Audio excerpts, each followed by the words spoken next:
gorgeous day in South Florida. Come on inside Sun Life Stadium. The Marlins and the Reds will do it again. It's a 4-game series. This would be game 2. Very good game in game 1. The Reds won it in extra innings. And a local kid, Wes Helms, taking a look at Bronson Arroyo from a long ways away. Hanley is hot right now, but not hot enough for the Fish last night. They lost in 10, and they go to Nate Robertson. He gets the start for the Marlins tonight. Hi, everybody. Rich Waltz along with Tommy Hutton. Our mothers told us you only get one chance to make a good first impression. And if that's the case, the Marlins are a terrible first date. Because the first game of a series, Tommy, they've been awful this year. Yeah, they have. Against the Mets, against the Dodgers, against the Reds, they have lost that first game. All you can do, and the Marlins were able to do it last night, they just couldn't capitalize. All you can do is keep putting yourself in that position to get a key hit and win a game. Let's talk about a guy that has a lot of key hits in a lot of different situations, and he's getting the start against a right-hander tonight, and that's Ronnie Paulino, who came through again last night. Yeah, he did. Freddie told us that Ronnie would see a start in this series because of the slew of right-handers the Marlins will be seeing. Now, that's part of it. The other part of it, he's gotten big base hits in New York, driving in Wes Helms. How about the double he hit the other night with bases loaded against the Dodgers, out of the reach of Matt Kemp? So Ronnie Paulino has hit extremely well, and now you even take it into last night. He was able to get this infield base hit. Brandon Phillips couldn't make the play, and that tied the ball game. Ronnie's also had some success against Bronson Arroyo, the Reds starter in the game tonight. Our AT&T trivia question, we usually wait till like the 3rd or the 4th inning. I'll throw this one out there for anybody.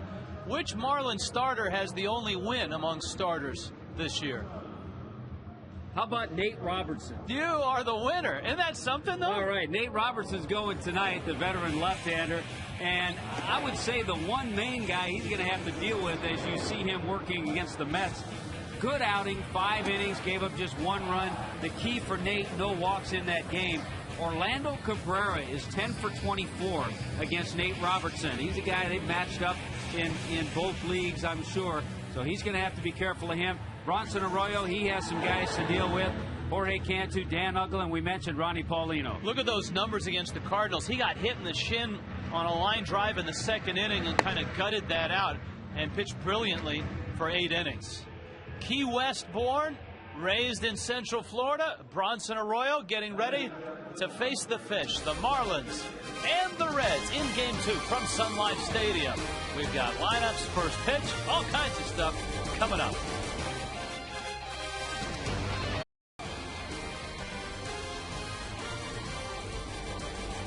Marlins and Reds are both 4 and 3. We're moments before first pitch. To get us underway, Craig Minervini, Jeff Conine. Gentlemen. Thank you, Rich. Oh, this close last night. Tough one for Marlin fans and the team, but they'll bounce back. Now let's look at a key moment of the game. In the 9th inning, and we didn't show you the Paulino strikeout, but keep in mind, Paulino strikes out, bases loaded, make a 2nd out, and then Cody comes up here with a tough right-handed pitcher. 3-2, bases loaded. You know, you got a tough right-hander out there. He's throwing the mid to upper 90s. You know, you've got, as a hitter, you got 0.4 of a second to react and recognize that pitch. That guy's got a pretty good sinker. He's throwing hard, and, you know, your adrenaline's flowing. You want to be the guy. You want to be that guy that gets in the winning run. And, you know, you look at that. We have the beauty of replay and the Fox track, and it looks like a really low pitch out of the strike zone. But I guarantee you, Cody Ross didn't see that far out of the strike zone. And you saw him come down to first base and ask Dave Collins, first base coach, ball 4, and Dave agreed, yes, ball 4. But it's tough to argue that swing right there for me. He got a good piece of wood on it, just didn't come through in this spot. Here's what Cody's thoughts. I talked with him this afternoon about that one as he looks to shake it off for the game tonight. His fastball is 95 with the sink on it, and you know, you see that pitch up in the zone, and then all of a sudden it's diving down. You know, you only have a split second to make a decision. A split second is all it takes for that situation, and he knew it too. I wasn't sure if he knew exactly that, but he did. Well, you think about too, at bat before that, you got bases loaded, 1 out. A lot of ways to get a guy in, and Ronnie unfortunately strikes out. Marlins couldn't come up with the win. They've had a lot of them, though, and from the comeback variety already, and they'll try to even up this series Here tonight, Nate Robertson takes on Bronson Arroyo. Rich Walsh and Tommy Hutton will call it for you. They're on Fox Sports Florida next. Florida is brought to you by Checkers. Little place, big taste. By Geico. 15 minutes could save you 50% or more on car insurance. Visit us at geico.com or call 1-800-947-AUTO. And by Toyota, moving forward. Tuesday night at the ballpark, the Reds and the Marlins. And it is a tradition here on Marlins baseball on Fox Sports Florida for the past 5 years. We continue once again with Email Tuesday. Here's the address. AskTheMarlins at Fox.com. AskTheMarlins at Fox.com. Send us your question throughout the night. We'll get to as many as we can. If we don't get to your question, well, maybe we'll get to it next week. But we'll do all we can tonight. We'll see how this game goes. The Reds and the Marlins. The Reds will come to the plate in this orderly fashion. Drew Stubbs, the Swift Texan, is in center field. Orlando Cabrera is at shortstop. Joey Votto at first. Brandon Phillips at second. Scott Rowland last night, 3 hits, 2 homers. Big night, and he's having a nice start to the season. Jonny Gomes is out in left field. Jay Bruce is in right. Brian Hanigan, a very solid defensive catcher, gets the start behind the plate. Bronson Arroyo in the 9 spot. Now you take a look at Nate Robertson. He has had 1 career start against the Cincinnati Reds. It was during interleague play, and he pitched very well. 7 1/3 innings, gave up 3 hits and no runs. The key for Nate, keep the ball in the strike zone, change speeds. That's what he did in New York. First pitch, ground ball. Hanley Ramirez straightens up, throws low, and Gabby Sanchez bails him out big time. Well, you talk about big time bail. That was it. And Hanley knew last night, having watched Stubbs leg out an infield single when he slipped on a ball, that Stubbs can really fly. Yeah, with Stubbs up there with his speed, you're going to have to shorten up maybe a half a step in the infield so you can get to that ball quicker. Orlando Cabrera. Tommy pointed out Cabrera's had success against Robertson, and he takes down low. The Colombian shortstop last night was 1 for 5. That one, though, was a home run. Pitch didn't miss by much. Jeff Kellogg is calling balls and strikes. Larry Vanover, Mark Carlson, C.B. Buckner on the bases. 10 for 24 with 4 RBIs against Robertson, who pours in a strike.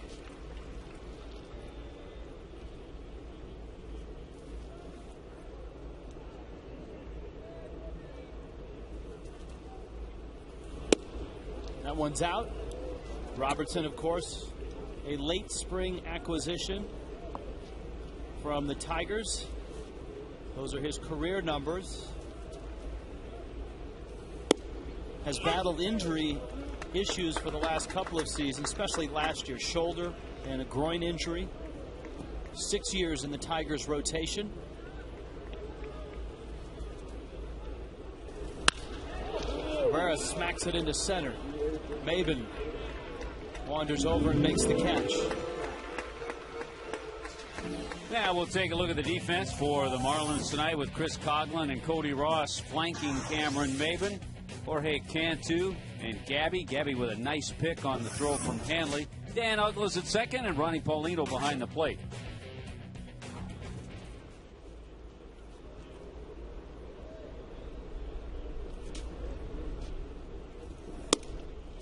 So it's Joey Votto now. Votto last night was 1 for 4. He drew the leadoff walk in the 10th inning that turned into the winning run. Robertson snaps off pretty good breaking ball. It's 1-1. Rich, you were talking about Nate Robertson and his run with the Tigers. I don't know if he's physically capable, but he had a 3-year stretch where he averaged 32 starts and 200 innings. And that would fit nicely in the Marlins rotation. You know, that was so well synced, that whole fit nicely in. I thought you were talking about the guy's hot dog. He went around, and it's 2-2. Chew your food. It's a 9-inning game. Here's the 2-2. It's down low, and it's 3-2. Votto, the Canadian. Interesting interview last night with Allison Williams after the ball game. That play at first base, as he pointed out, his pitcher who came over to cover wasn't looking at him. That's why he didn't flip the ball to first. And it almost was a costly play for the Reds defensively. Here's another look at it. Yeah, and from our vantage point, we can't tell that his big pitcher was not looking at it, but he took his eye off of it to look at the bag. And Votto looked at second, look at Cabrera pointing. He's saying, no, get the out at first base. So he goes to flip it, and his pitcher was looking at second base, not at Joey Votto. That's one of those plays where you first look at it and you think, what was Votto thinking on that? But then you break it down, and Allison asked a good question, and Votto, I give him a lot of credit. He was very patient, and he went through the whole play and talked about, in that situation, if I flip it to him and he's not looking at me, that could cost us a run. That will cost the Reds an out. Joey Votto is picked off. Great snap throw by the lefty, Nate Robertson. Marlins coming up. We're just underway.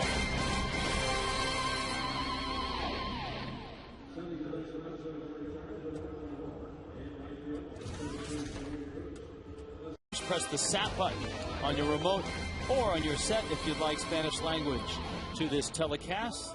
Marlins lineup looks this way. Very familiar. Chris Coghlan leads it off. Cogs in left field. Cameron Maybin, a couple hits last night. Hanley, 2 hits last night. Jorge Cantu. How about Cantu? Against Bronson Arroyo, he's 6 for 20. This year, Cantu has already driven in a dozen runs. Dan Uggla, Ronnie Paulino, Cody Ross, Gabby Sanchez, and Nate Robertson. And Arroyo sends up a changeup that floats outside. Arroyo with an array of various pitches, various arm angles, changes speeds extremely well.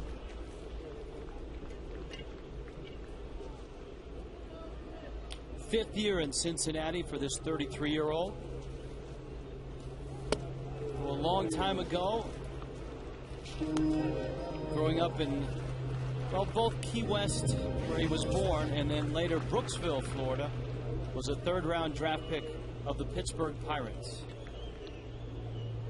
And although the win-loss record isn't all that impressive, the number of starts and the innings pitched are one of the keys when you look at Bronson Arroyo's career as a Red. Hey, he would be a great trivia answer. In the National League over the last 4 years, he's #1 in games started and innings pitched. So a durable guy, a guy who takes the ball every 5 days and goes out there. And had a tremendous second half. Final 2 months of the season last year were tremendous for him.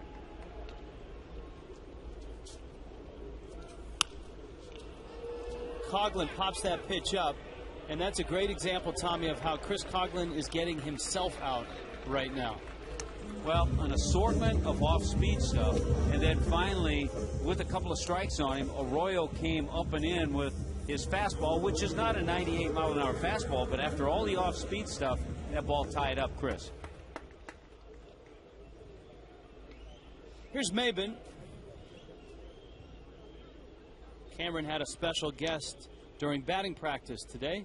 His father here from North Carolina.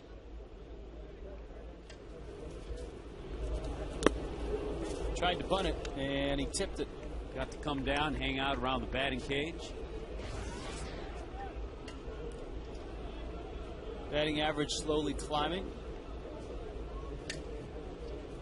Hanley's on deck. We're just underway. Arroyo making start number 2 of the season. He's the kind of guy Arroyo is for a right-handed hitter especially.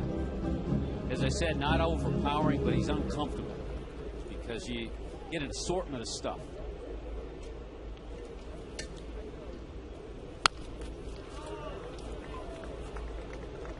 Fires it over to first.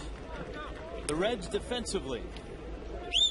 Well, we talked about it last night. They're a great defensive ball club, especially in the infield. Gomes in left, Stubbs with a lot of speed in center field, but here comes all the Gold Gloves, 7 for Rowland, 2 for Cabrera, 1 for Phillips. And behind the plate, a guy who led all National League catchers in fielding percentage last year, Ryan Hanigan. Dusty Baker. Fun game to watch, and I expect a fun game to manage for both Freddie Gonzalez and Dusty Baker. There was a lot of wheels turning late in the ball game, pitching changes, pinch hitting situations. Reds tried a double steal with runners at first and third. The Marlins got a strikeout throw out at the plate on a terrific play by Hanley Ramirez, who caught the ball in front of the bag. John Baker blocked the plate.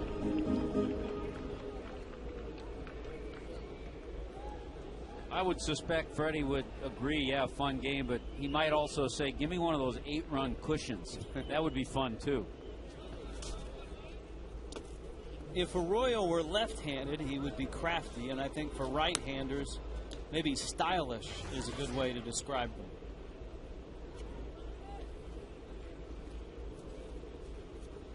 Hanley's early season average up to 360 with 2 more hits. 9 walks in 7 games. Pitchers being very careful. And one of the reasons why is Hanley can hit the ball really far and really hard. Good play by the gentleman who brought his glove. Look at that. Nice play. And that's confidence. Bring your glove and sit way down the left field line.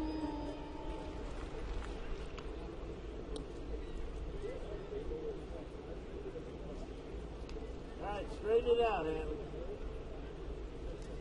1-2.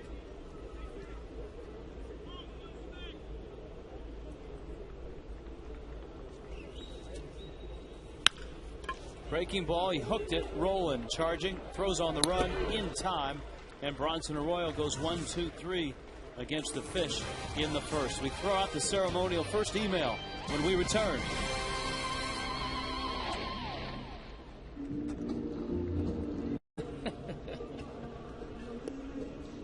The between inning song, Elvis Presley apparently stirring that photographer to dance. 0-1 the count. Email Tuesday, our first email from Arthur in Louisville, Kentucky. I mean, this is we should have a drum roll for this one. Not only our first tonight, but our first of the season. It's from Arthur in Louisville, Kentucky. Arthur wants to know, and that, by the way, I believe is the home of the Reds AAA franchise. Who has a better mustache, Nate Robertson or Tommy Hutton when he was a Philly? Brandon Phillips is up, and Phillips shoots it up into the seats. Nate's is kind of he's got the one. What do you call that? It goes down a little bit further. A little Fu Manchu. Yeah, he's got the Fu Manchu. Mine didn't go down quite that far. You got the good sideburns going Had too. the good burns going, yeah. Here's the 1-2, and it's down low. We've already acquired a ton of emails in our email bag, and we've had numerous questions about Alfredo Amezaga, wanting to know where is Amezaga, and the Dodgers were just here. He was reassigned to the minor leagues for the Dodgers, still nursing that knee injury. Out in a right center field, that ball is really kissed. Off the wall it goes. Maben picks it up. I think a fan touched it, but the exciting Brandon Phillips has himself a double. He's working on a little 4-game hitting streak, second double this year. That's one of the reasons, talking about Amezaga, as you watch this swing at Phillips. A little bit out over the plate, but he shows his power the opposite field. It's one of the reasons the Marlins did not re-sign him. They knew that he wouldn't be game ready for half a year. And the Marlins aren't in a position to put out that kind of money for someone who's not going to play for a half a year. And then when he does, you're not sure how it's going to be. And so Amezaga, according to the Dodger folks that we talked to, mid-season is when they think he will be game ready.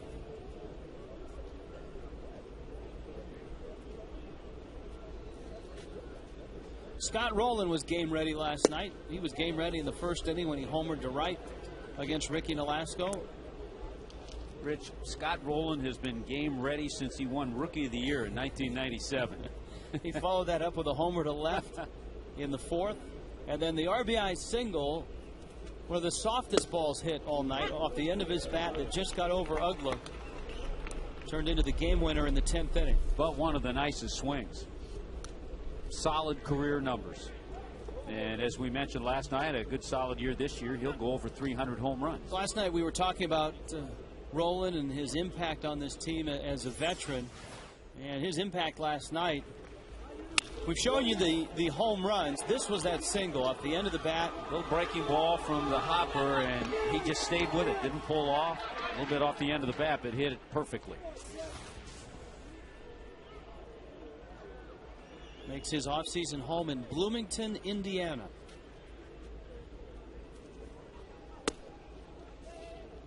I know you talked to him about that choice and the opportunity for him to be with Cincinnati. And that was one of the big reasons why he okayed the trade from Toronto to the Reds, is the fact that it's so close to home.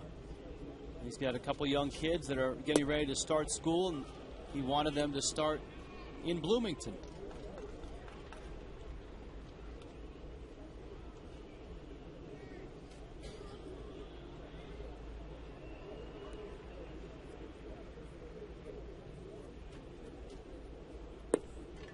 And Rowland takes inside. So Nate Robertson has given up a leadoff double to Brandon Phillips. And he has walked Scott Rowland. Fiesta Fridays. Every Friday at the ballpark. April 30th, 7:10. Los Marlins face the Nationals. And it's the annual Bark at the Park night, so bring your dogs to the game.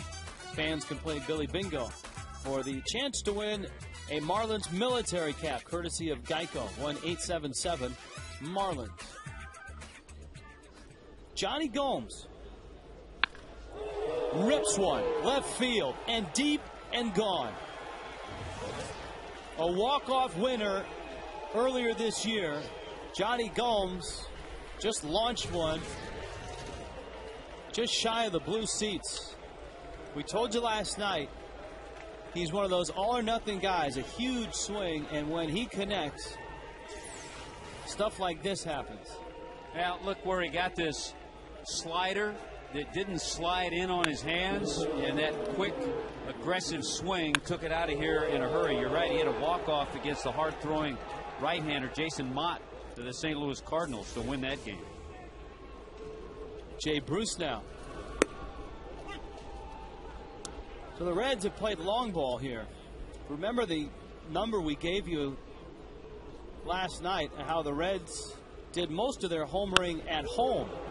That ball's hit deep down the right field line, a towering shot, and it is gone. That's a home run. Wow. Now Ronnie Polino is saying it's foul. Cody Ross is saying it's foul. Freddie Gonzalez is coming out, and this may be one to review. Although I'll be honest with you, that ball was hit so high, it may not have gone around the foul pole on either side. It may have gone over the foul pole. Well, this is certainly a case where a ball could be reviewed on this particular call.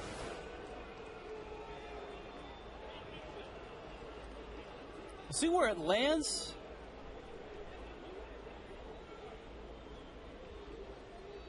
That's a fair ball, isn't it? Yeah, right. If you look at it right in that area, it looks like it's behind the pole. It looks from that angle as if it is a home run.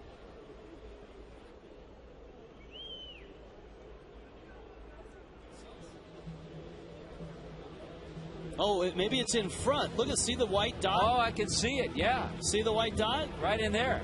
So if you see the dot there, that means it's in front of the pole. And it's a foul ball. So now the umpires will get together.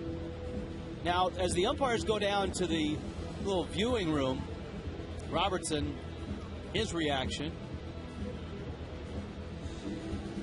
The umpires will go, the views that they will get are the views that will come from New York, as they take all the different video feeds that come from this ball game, from both our telecast and the Reds telecast, New York will then show them all the views they have, and that's how the umpires will determine it. And it's going to be a tough call. They'll look at all the angles as you look over the replay review, because I'm sure Tom Brenneman and Chris Welch are over on the Red side, their TV side, saying, hey, that ball's fair. But we looked at it at an angle that it appeared the ball was in front of the pole, so it appeared to be foul, but very tough to tell. Now, the manager cannot demand a replay review, but he sure can suggest one. And I think Freddie went out, and as the letter of the law says, you can't demand one, but you can say, hey, why don't you take a look at it? And that, as we look at it in slow motion over and over again, you see the ball pass in front. You do, but I will say there's a part of you that almost looks like it goes behind. Yeah, but the guy with the best angle is Cody Ross, and he came in immediately. In our tape room, when they stopped the tape where the ball was right on the pole, you could see the ball in the middle of the thick part of the foul pole.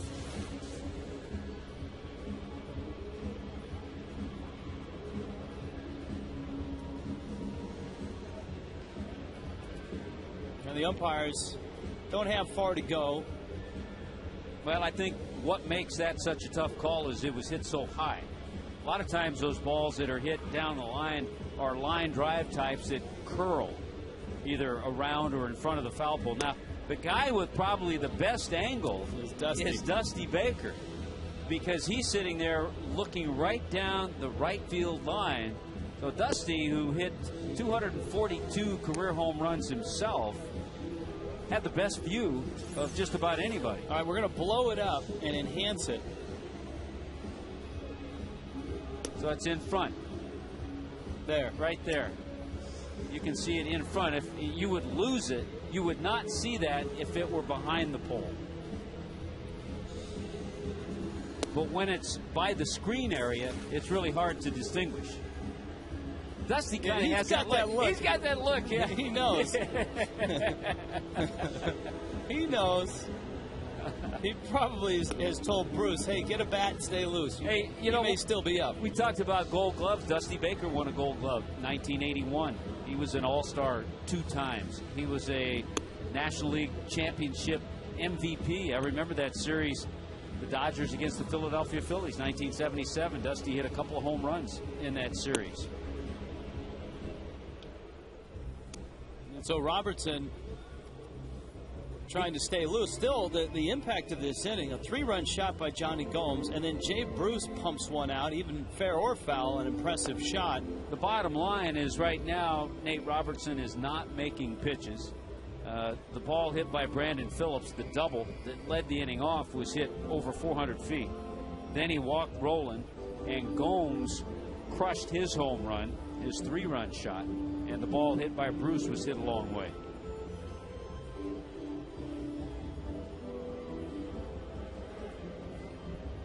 So far, it's a 5-minute delay, and here they come, and it's a foul ball.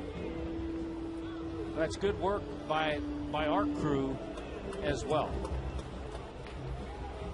Now Dusty's going to come out and get the official explanation. And at this point, you really can't argue. No, you can't. On a review, you cannot argue. But you can get an explanation. Yeah. Hey, what did you see? Yeah, I think our guys, our crew, did a great job in letting you see where it went. And the decision made by the crew, if you look at the bottom line, crew chief is final and cannot be argued or protested by either team. So good stuff. Give an assist to Cody Ross, who came in immediately waving his arms. And we'll see if Robertson, in fact, can get Jay Bruce or keep him from hitting one in the seats.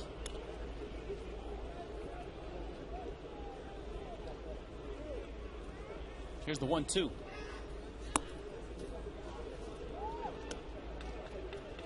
Of course, Nate made his Major League debut as a Marlin in Pittsburgh back in September of '02.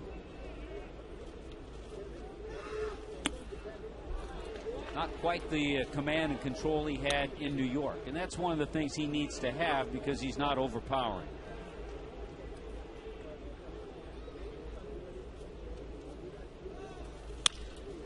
Ground ball, base hit right field. So it's not a home run, but it's a base hit. And Robertson has yet to get an out here in the second inning. Back to our email bag. Colin wants to know who has the most home runs in Marlins history amongst Marlins players. If Dan Uggla has a Dan Uggla type season, we have that in New York, he will eclipse the Marlin record.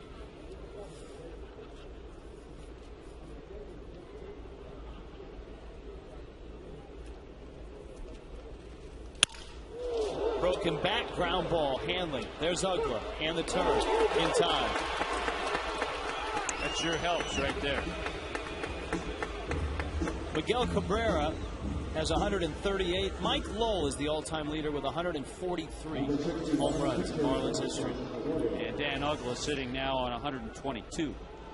Shattered bat, and look at the feed from Hanley. Dan Uggla right there. Those guys have done that a few times. We've told you the only double play combination longer together, Chase Utley and Jimmy Rollins, our checkers double play of the game.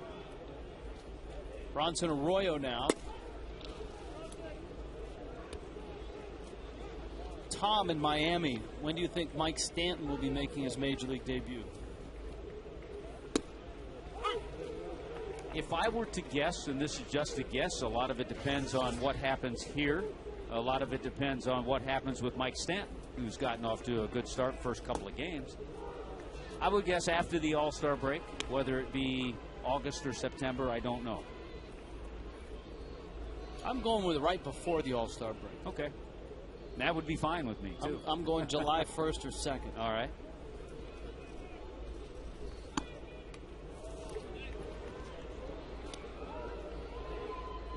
Three and one.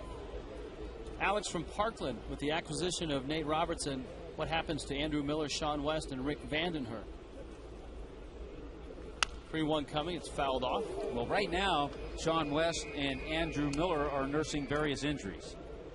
Rick Vandenhurst, as Craig and Niner were talking about in Marlins on Deck, had a nice outing, his first outing of the year. Strike three called at the knees. Down goes Arroyo. Boom go the Reds. 3-run shot. The pride of Petaluma strikes again. Where is Petaluma? I'm going to tell you.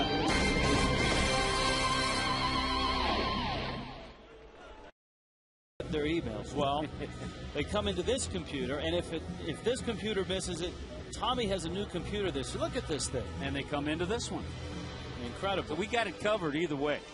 We have a Alex Gonzalez Seabass question that just came across. Just talking to Orlando Cabrera about Alex Gonzalez. Yes, we were. All right, let's get the inning started before we go Seabass on you.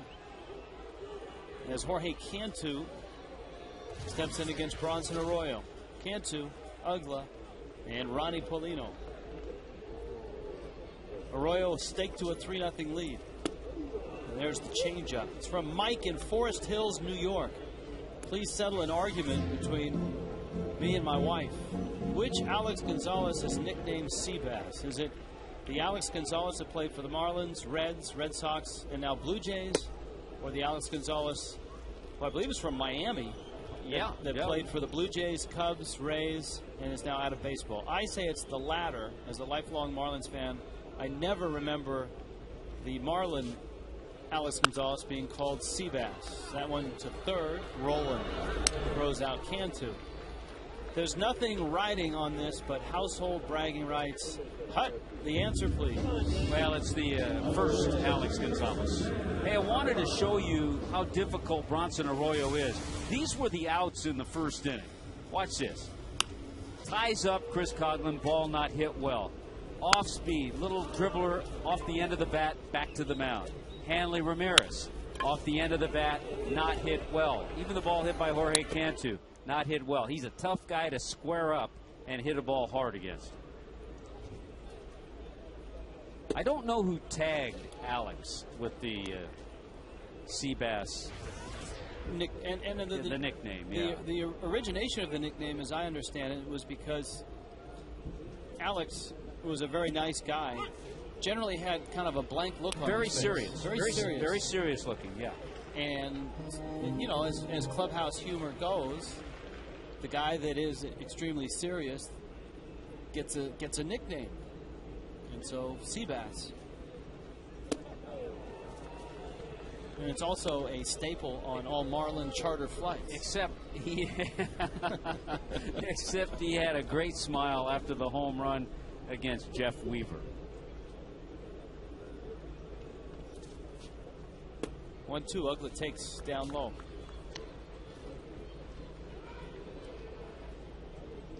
Arroyo's another guy, too, that changes speeds off his fastball so well. It's not fastball straight change. It's, you know, one fastball comes in at one speed, another fastball has a little more on it or a little less off it.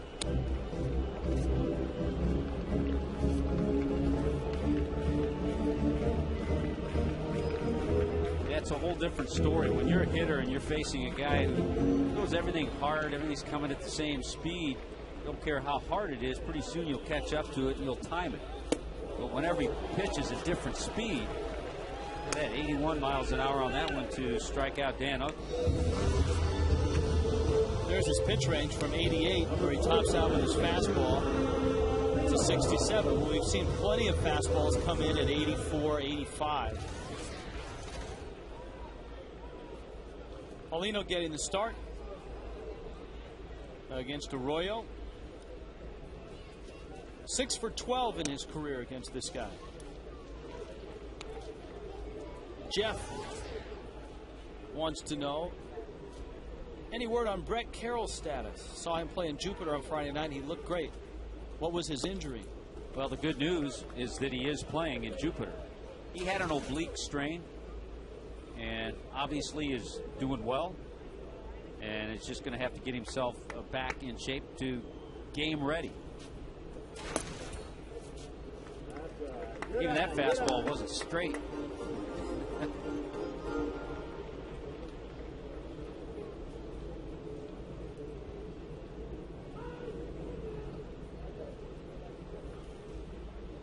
Cody Ross is on deck, and Arroyo misses inside.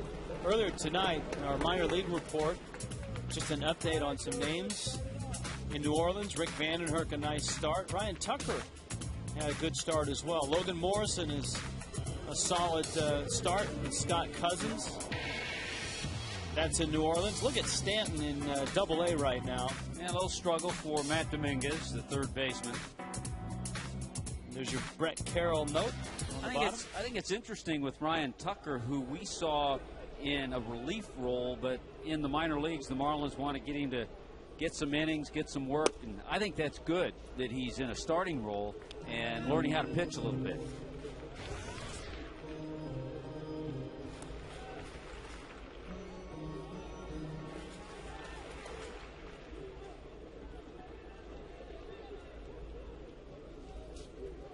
Cody Ross takes up and in. This is game 8 of the season. And Ross is still searching for his first home run.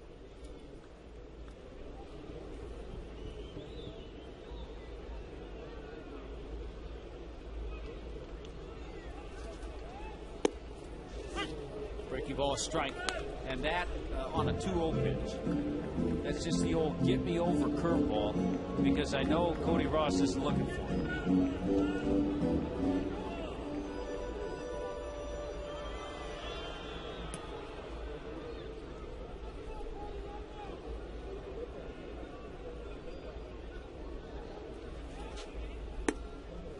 Almost a quick pitch, and Arroyo will do that with a runner at first, and he'll come to the stretch and really vary his time to the plate. And that was a changeup, or just took something off the fastball, 80 miles an hour.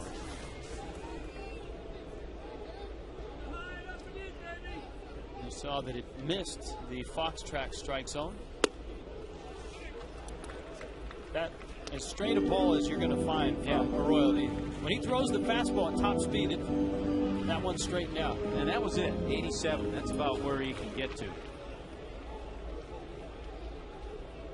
Paulino will be running.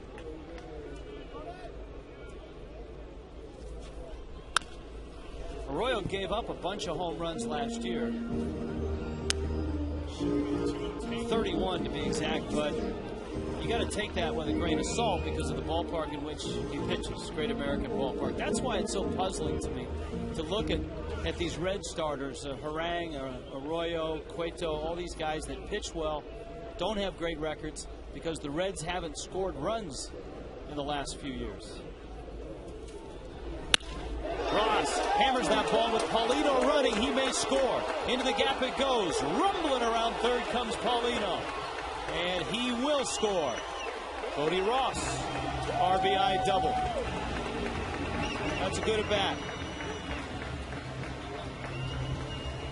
100th double of Cody Ross's career. Now he can work on his second 100.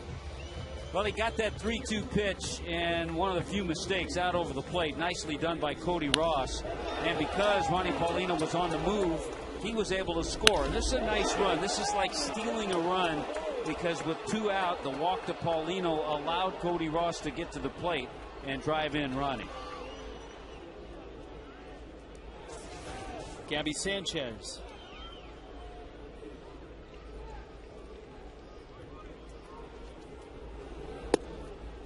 This is the type of guy that I'm anxious to see Gabby hit against. There are pitchers like this that Sanchez hasn't seen.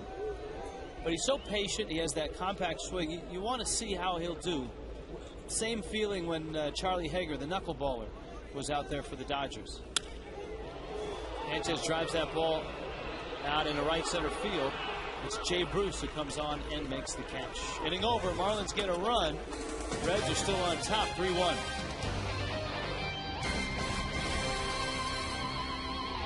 Tommy Hutton, Craig Minervini, Jeff Conine, our buddies from Gainesville, checking in for the first time this year. Very serious question for you both. What is our favorite food to eat at the ballpark? And it's got to be cotton candy. The guys from Gainesville, I think. Yeah, oh yeah, the guys from Gainesville, absolutely.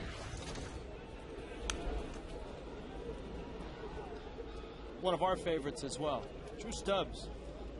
I think high on the list too lately is the smoked turkey sandwich. Remember the fan who brought us on opening day? It was a nice gesture. Those are great. The cheese wheel that Bernie Brewer delivered in Milwaukee. Mm-hmm. Yeah. Oh, was it one of the sausages? One of the sausage brought it to us, yeah. That's right. Bernie was up in his brew house in left field. By the way, a little better start here, starting 0-2. But Nate Robertson, the first 9 batters that he's faced, he's had 5 3-ball counts. And he just can't work that way. Yeah, inside corner. That's what Robertson gets. Drew Stubbs.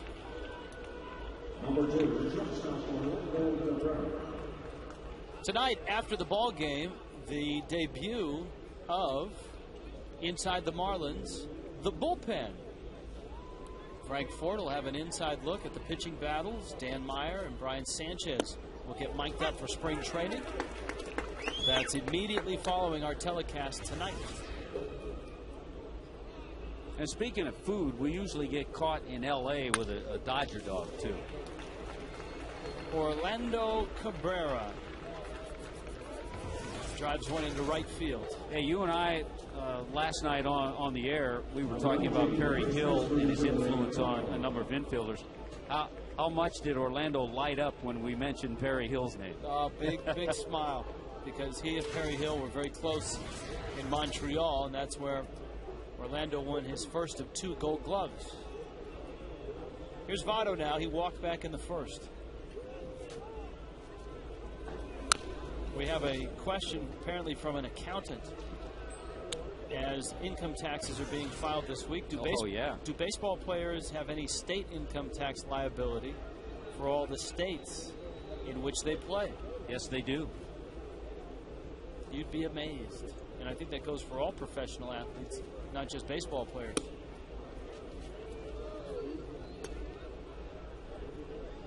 So it can get a little complicated with all the travel. Brian in Melbourne, Australia. Good day. Enjoying your call. When is the Marlins' new stadium opening? It's 2012.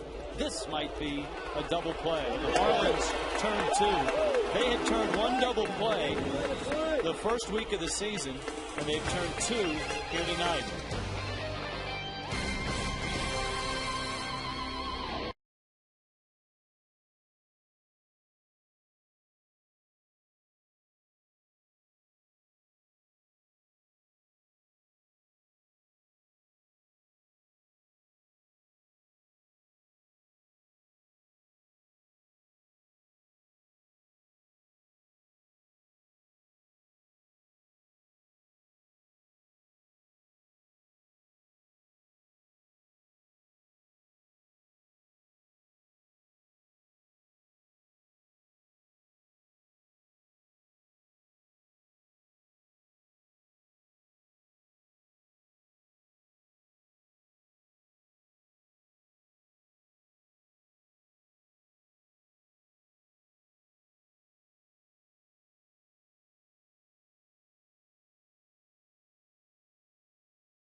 In South Florida, Bronson Arroyo going for the Reds. Nate Robertson for the Fish, and it's Robertson who leads off in the third with Chris Coghlan and Cameron Maben on an email Tuesday night. Ask the Marlins at Fox.com. Ask the Marlins at Fox.com. And our email wrangler in the truck sending us the emails. And we have people from all over the United States, as well as you just received one from Australia. Leanna is our email wrangler for the night. Robertson takes high. We had a stadium question, another one from Eric in Miami. Will the new ballpark have a structure that signifies a home run feature?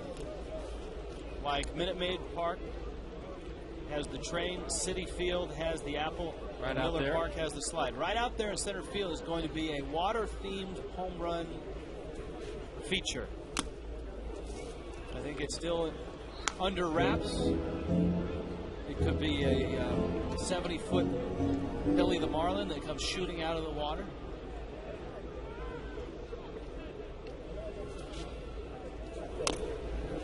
But I think you'll have to show up on opening day 2012 and watch to get a first-hand look. A Hanley Ramirez home run to get a look at it.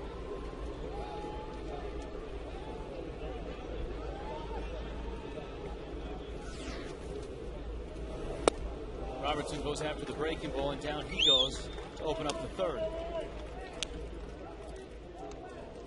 They have a water feature here, and it's called the Beach Zone, located right next to the Marlins bullpen. Includes 3 hot tubs, food and beverages, and one-of-a-kind experience at a Marlins game.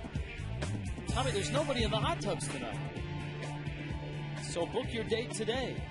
In fact, if you call right now, you could come and get in tonight. Right now. 305-626-SAVE.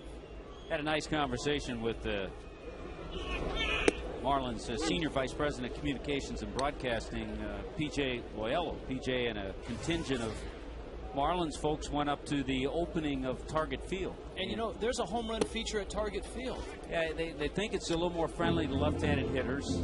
They love the ballpark. They got a nice little tour. There weren't really a lot of wow moments in the ballpark, but certainly a nice facility. In the first game, won by Carl Pavano. Wow. How about that? That's a wow factor. Yeah. Starting pitcher. In center field, the old logo of the Twins had the 2 ball players, one signifying Minneapolis, the other St. Paul, the Twin Cities. And when the Twins hit a home run, the 2 guys shake hands out in center field. So they kind of light up and do the little handshake thing.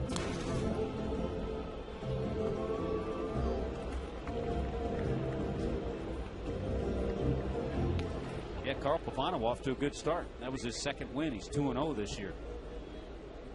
Coghlan battling. He popped out his first time up, and he went after the same type of pitch, up and in, and he pops it out to Brandon Phillips. Subconsciously, what happens when you get yourself in one of these struggles, 5 for 35 now, is that you swing at pitches that you don't normally swing at. And when Chris was locked in last year, we didn't see him chase that pitch that was out of the zone. And again, a big sweeping breaking ball comes up and in, out of the strike zone, a tough pitch to hit. But Arroyo gets the out.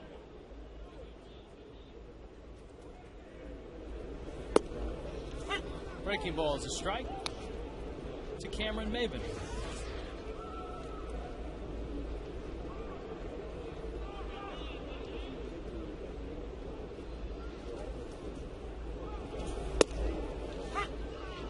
And Arroyo wasting no time, going up 0-2. Boy, he humped it up to 88, that last fastball.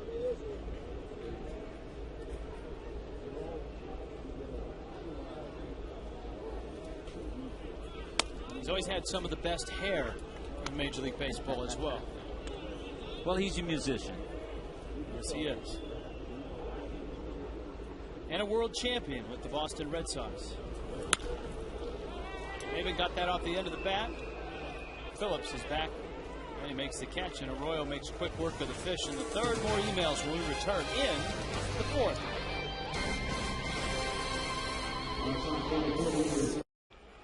Nate Robertson had one shaky inning. That was the second. A double, a walk, a blast by Jonny Gomes.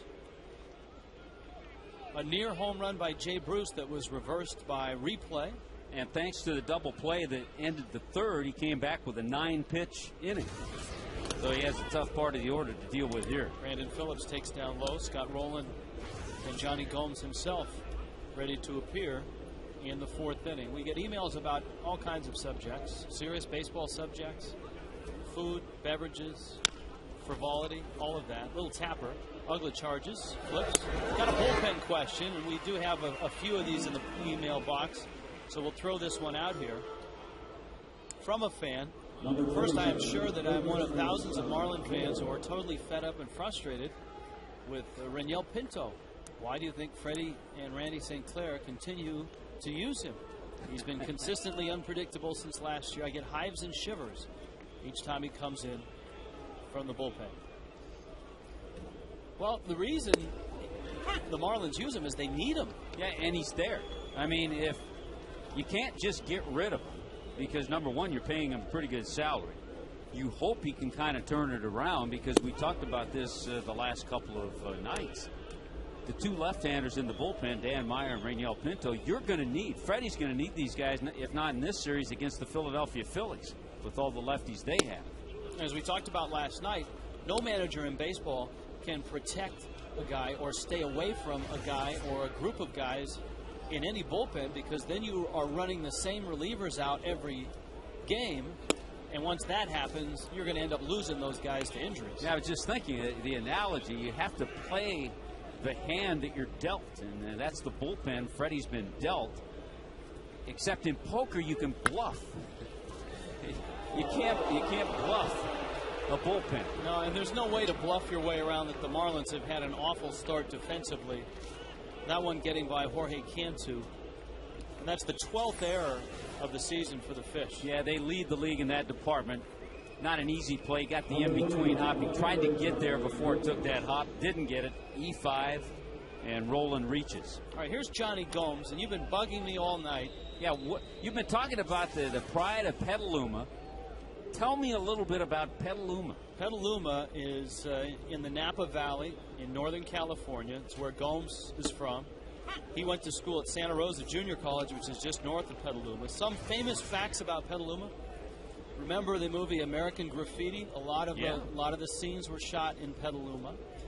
And if you ever watch Wide World of Sports, once a year Keith Jackson would be in Petaluma, and it would be for the Arm Wrestling Championship of the World here in Petaluma, California. They would have I think they actually call it the wrist wrestling, or was it arm wrestling or wrist wrestling? think it's arm wrestling. Arm wrestling? Unless they've changed it. Well, anyways, they used to, on Wide World of Sports, once a year show up in Petaluma, and all these guys that looked like loggers and bikers would get in there. And there'd always be one skinny guy that had incredible, unexplainable strength. And that's where they would hold the wrist wrestling or arm wrestling championship. And because Jonny Gomes has done a lot for his community, they had a big parade for him a few years ago. They had Jonny Gomes Day. And it didn't hurt that when they decided to have Jonny Gomes Day, that at that time the mayor of Petaluma was a gentleman named David Glass. And Dave Glass at one time was a major league broadcaster, did games for the San Francisco Giants. And that's all I know about Petaluma. I've been through there a few times. I grew up about 45 minutes from Petaluma. So there you go. That's a nice little rundown. Okay.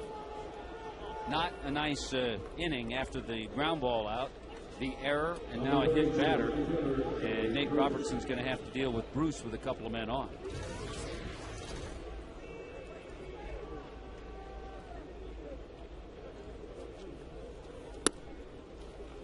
Robertson misses outside. Phil in Berwick, Pennsylvania.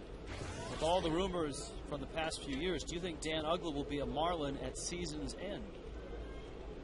Yes, I think so. Because I think the Marlins will be in contention in June and July when you get close to the trading deadline. And I don't think they'll want to give up a second baseman that has the type of production and power that Uggla has. Just my 2 cents. Now, I agree with you on that. Uggla's on base percentage, by the way, right now is .387. He's slugging .500. He had a nice night last night that helped a lot of that. Had a 4-hit game. Couple doubles, a homer, and 3 RBIs.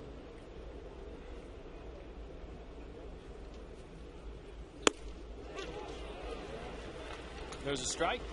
Craig? Tis the season, guys. Scott Rowland entered yesterday's game hitting .235. Did you see his quote after the game? He said, all of a sudden, I'm having a good year.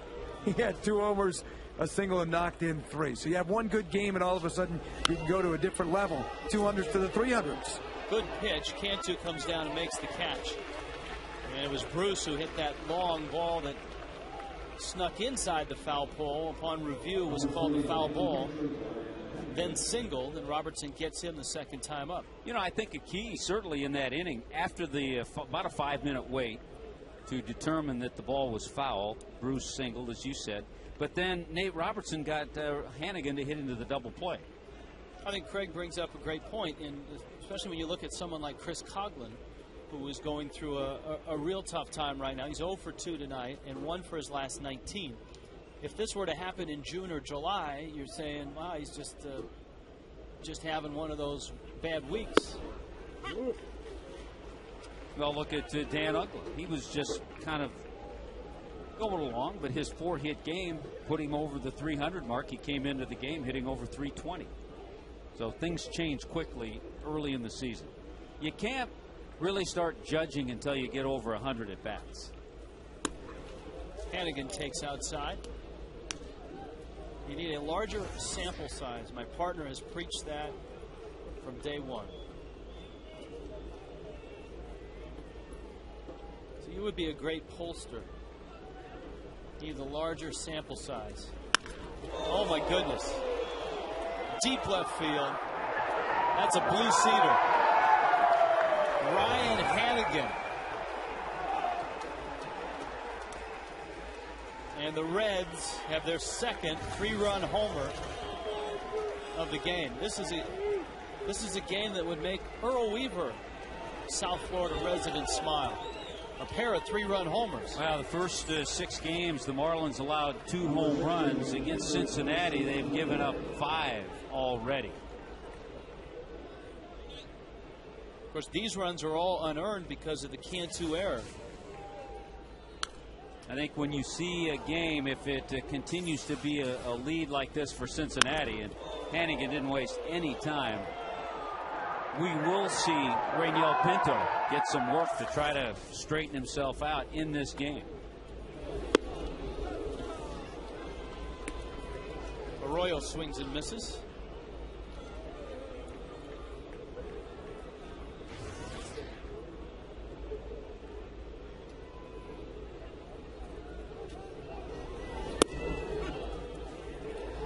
struck him out on a breaking ball. The Reds, who hit 3 homers last night, have put 2 in the seats, 2 3-run shots. Florida, when you need a car, truck, or van, who are you going to call? 1-877-MAROONY. Tobacco-free Florida. Escape the addiction of tobacco. Be free. Visit FloridaQuitline.com. By AT&T, your world delivered. And by Corona, kick back, relax with an ice-cold Corona and lime. Enjoy a Corona today.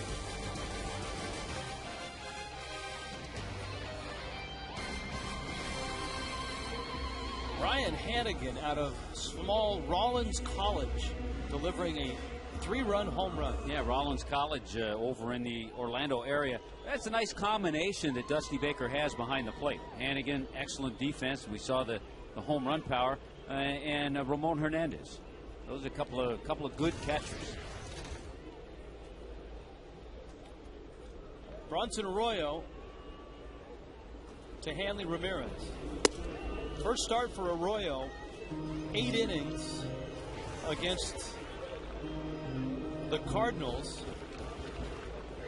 4 hits, a run. So a total of 11 innings and just 2 runs allowed so far this year. And you know what? If you go back to last year, his last 12 starts, he went 7 or more innings. So it's a guy, again, he takes the ball, goes out there, gives you innings, and gives you quality innings.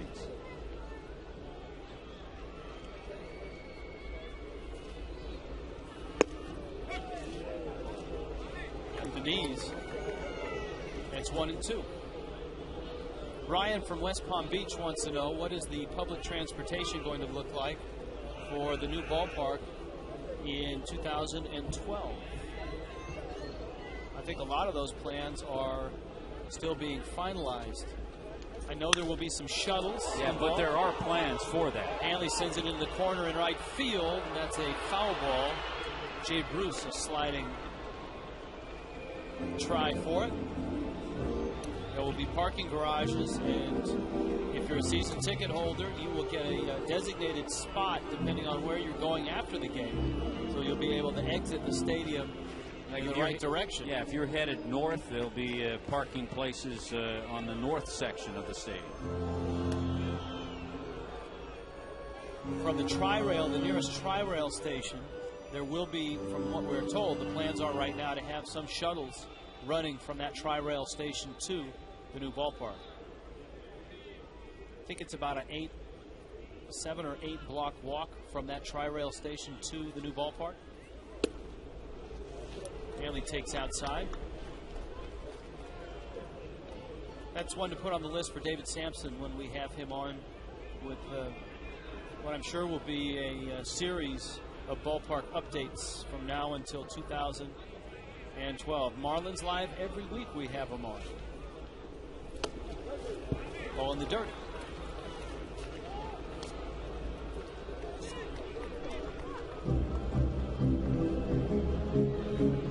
Cantu on deck, full count.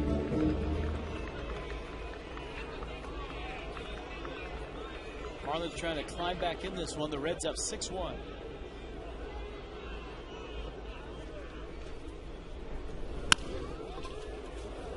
It's a fair ball, rolling a quick release. And Hanley's got himself a base hit. Scott Rowland knew that if he took his time, he would not have any time to make a play because of the speed of Hanley Ramirez. So he just tried to pick and fire and hopefully get a one-hopper right on line to Votto. It didn't work out, and Hanley gets an infield hit. And we check in with Craig Minervini. Craig? Thank you, Rich. Jorge Cantu tonight looking to set a new Marlins record to start a season with 1 hit and at least 1 RBI in 7 straight games. Cliff Floyd also did it in 2001. And talking to Freddie Gonzalez today about Cantu, he said, you know, you rarely see him go up there and have a poor at bat, roll over the first pitch to somebody. Great approach. And he's been a terrific RBI guy as well with the Marlins, of course. His 12 ribbies now, second in the league heading into play, coming off the 100 RBI season. Yeah, you're right, Craig. Cantu has been a tremendous pickup from the Reds, released after that 2007 season. That low strike has been called throughout the night by Jeff Kellogg, which makes Arroyo even more tough because Oftentimes, with a guy like Arroyo, if you see a ball coming in waist high and you identify it as a sinker and you lay off it, it's going to dip below the strike zone. Now, that pitch has been called a strike tonight.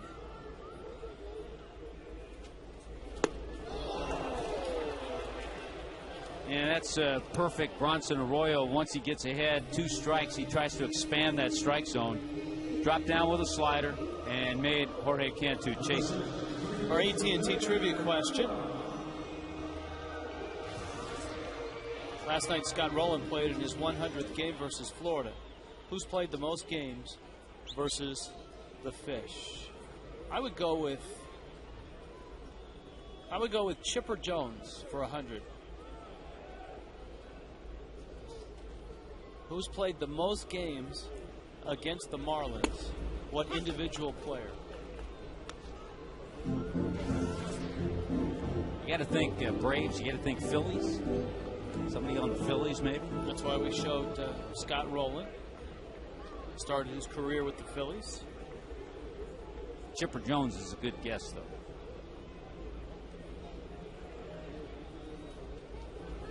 How about Tony Armas Jr.? Wasn't there a span of about 5 or 6 years where he could not beat the Marlins? And he seemed to get them every series. Yeah. Whether he was every series, the Expo, Marlins would get Javier Vasquez and Tony Armas Jr. Whether he was an Expo or I think he was a national for a year.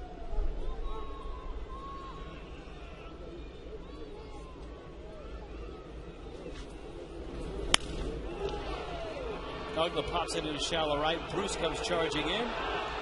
And he makes the catch. So Arroyo continues to baffle. Tommy, this one is for you. I met you in February during the community caravan at the Marriott. I'm the sales manager that handled the group. I was pregnant with twins. Spoke to you in the lobby about your sweater vests. You were with one of the guys that worked in production, and he mentioned that I should just forward a picture of the boys once they were here.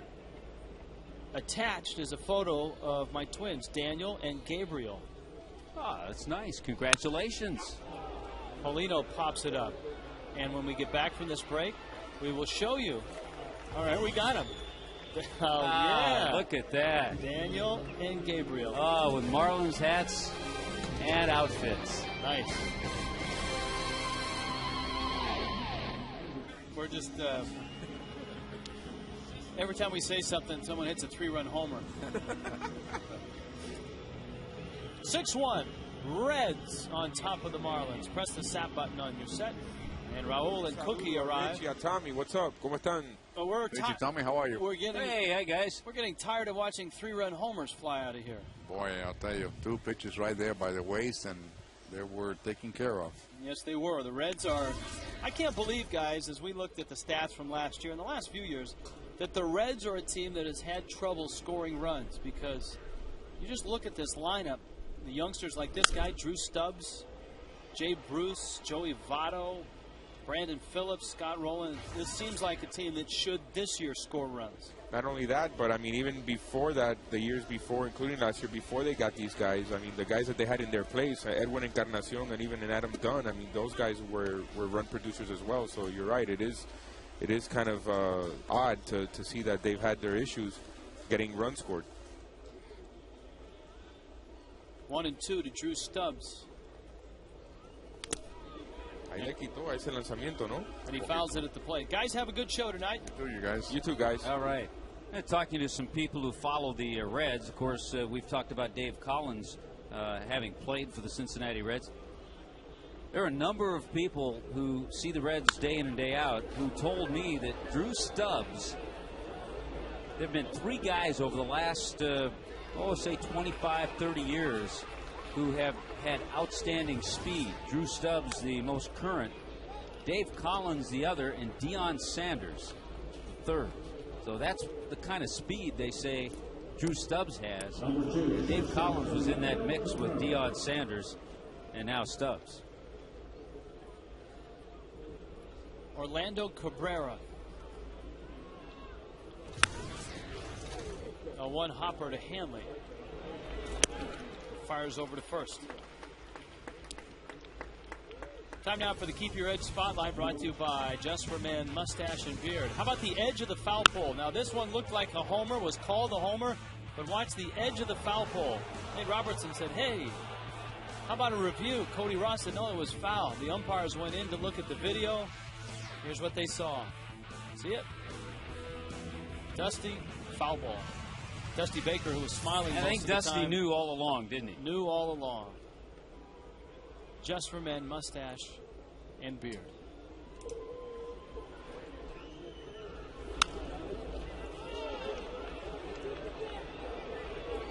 Cantu makes the catch. Nate Robertson works a nice tidy 8-pitch 1-2-3 fifth.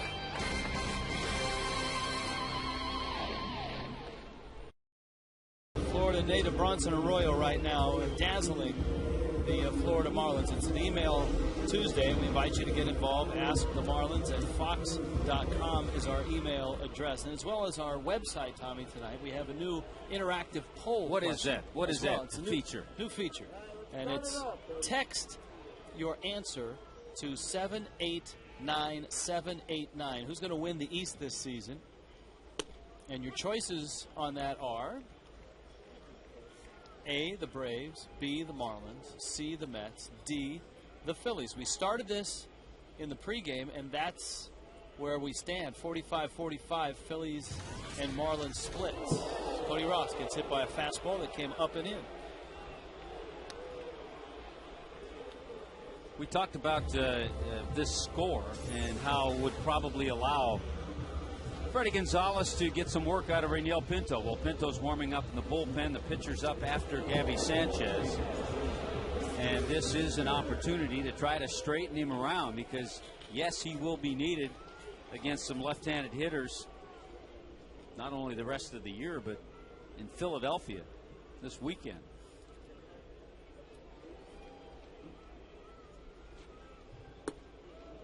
Not even left-handed pitchers, right-handed pitchers. Nobody is getting the Phillies out early this season. Yeah, we talked about Jimmy Rollins coming out of the game last night with a strained right calf. Jason Worth also had a little hip injury. He said it's not that bad.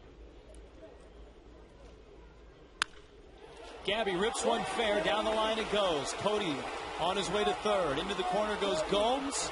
Ross to third. He'll be held there. Gabby Sanchez has his fourth double already. This is only game number 8. Nice job of bringing his hands in and keeping this ball fair. This pitch drifts inside. If he hooks it, he hits it hard but pulls it foul. Look at his hands, how close they are. And by doing that, he keeps it fair, gets it by Scott Rowland. And now the Marlins have a little something going against Bronson Arroyo.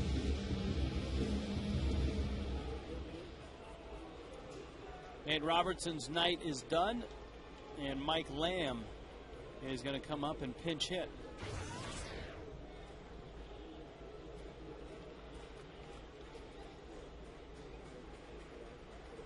So it's a 6-1 Reds lead. The Marlins have been on the other end of a ball game like this, as they had one of those leads slip away in New York.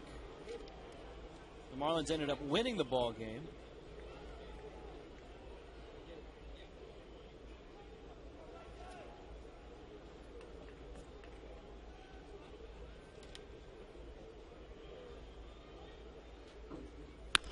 Lamb. That one definitely is foul. Let me tell you what goes through the head of a hitter like Mike Lamb in this situation. New organization.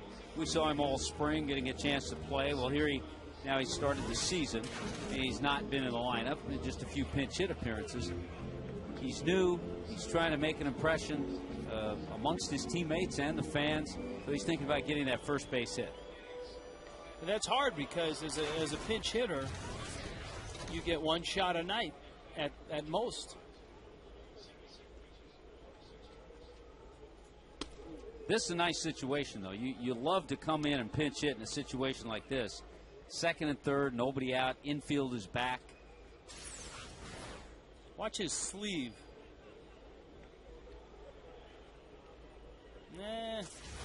Close. 2-2. Top of the order, Chris Coghlan is next. Arroyo's a guy that is known for getting deep in ball games. He threw 220 innings last year in his 33 starts. He's averaged, and this is his 5th year in Cincinnati, 34 starts and 220 innings in the 4 previous seasons as a Red.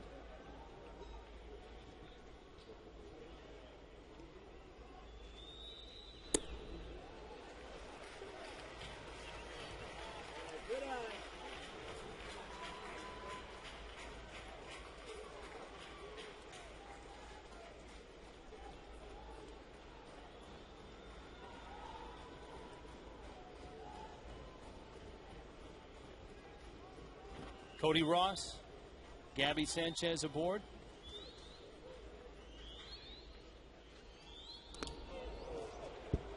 Knob of the bat or hand? Must have been knob of the bat. Remember that pitch you got Chris Coghlan to pop up on? Very similar. He throws that big sweeping breaking ball, and his area where he wants it to get to a left-handed batter is right in there, up and in. Just kind of ties you up enough.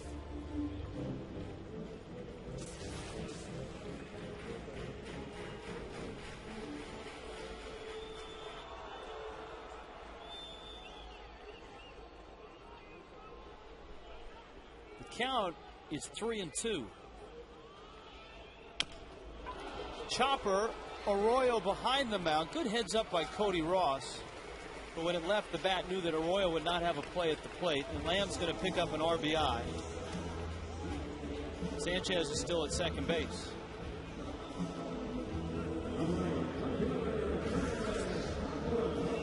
AT&T trivia question. Scott Rowland played his 100th game against the Marlins. Who's played the most games against the Fish? I like your answer. Chipper Jones. Answer is Chipper Jones, Andrew Jones, Jimmy Rollins. Andrew Jones had a nice game last night for the White Sox. 3 for 4, hit a couple of home runs. He is 2 teams removed, and yet he's still being paid by the Los Angeles Dodgers. A pretty good sum, and I think that contract runs through the next 2 or 3 years. Coghlan takes a breaking ball, and it's 1-1. Chris really has struggled tonight against Arroyo. He's gone out of the zone twice to pop up, once to third and once to second. Well, you think about it, there really only been 2 balls hit real hard. Cody's double in the second and Gabby's double in this inning. And by the way, with Gabby at second on that chopper to Arroyo, he has to, because of the score, he has to be safe. He can't take off for third and risk getting thrown out over there.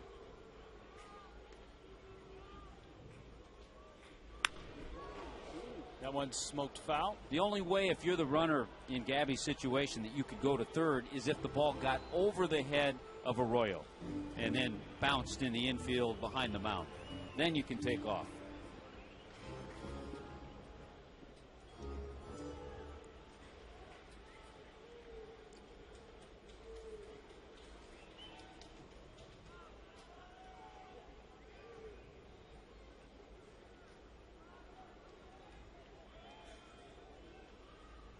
One, two, they want up and in. Have you noticed a pattern of pitchers trying to pitch Coghlan in as this season has started? I think I've noticed that. He has said that guys are not pitching him any differently. It appears pitchers are trying to bust him in all the time.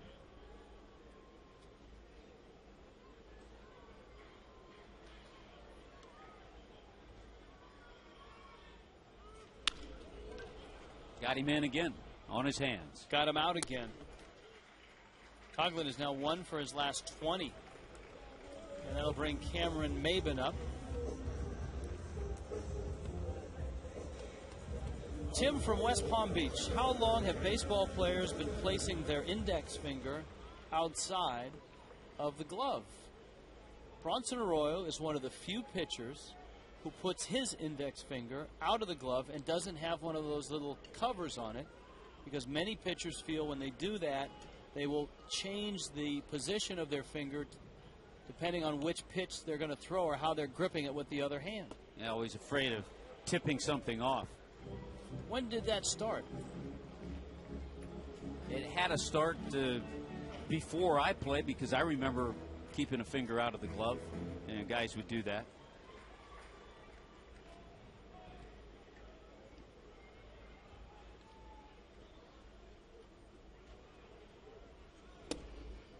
And then they started to design gloves that simply had a hole just for the index finger.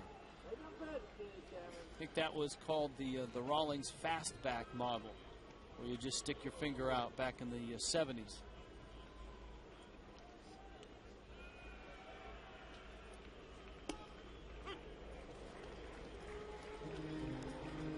One and two. Two down, run across, but one waiting at third base.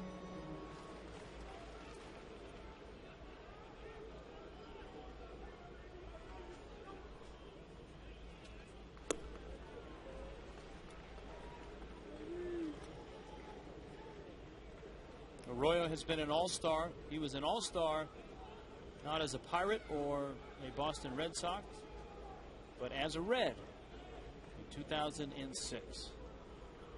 Well, you talked about all those innings. He's won 67 games over the last 5 years.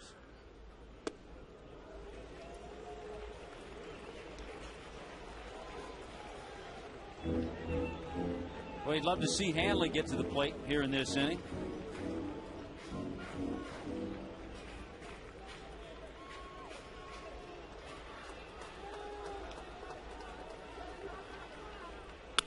Into left field, base hit, and Maben drives home the run. The Marlins now are down by 3.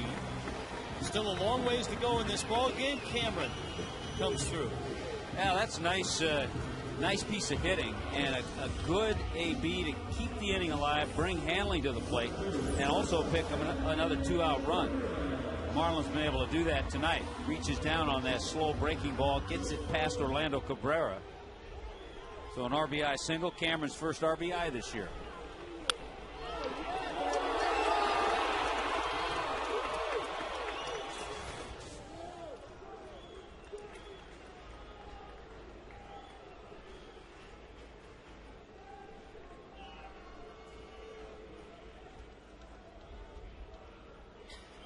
Arroyo trying to keep Maben close. Hanley has an infield single, and he's bounced out.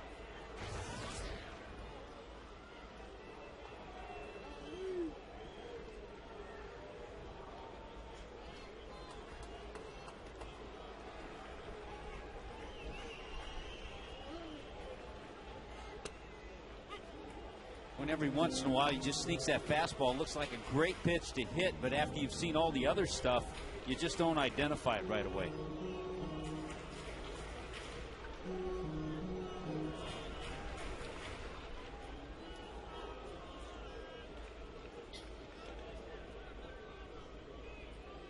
Hanigan, a very solid catcher behind the plate. Quick throw over. Don't want to get picked off here.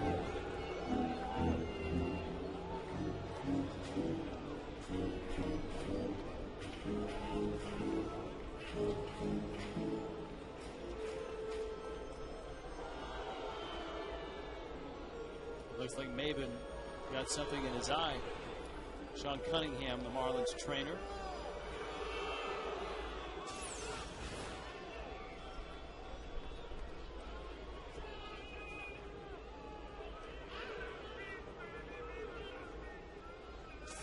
Whatever it was has been removed.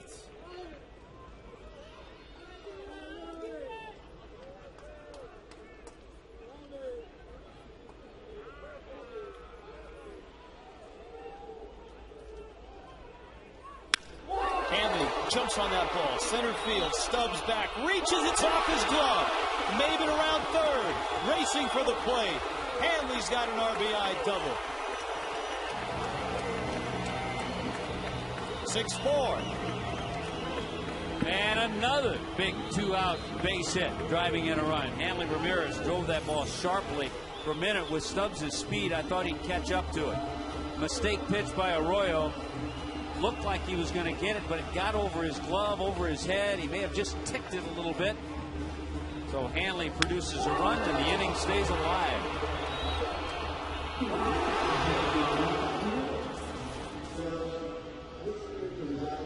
Brian Price, the pitching coach of the Reds, is out.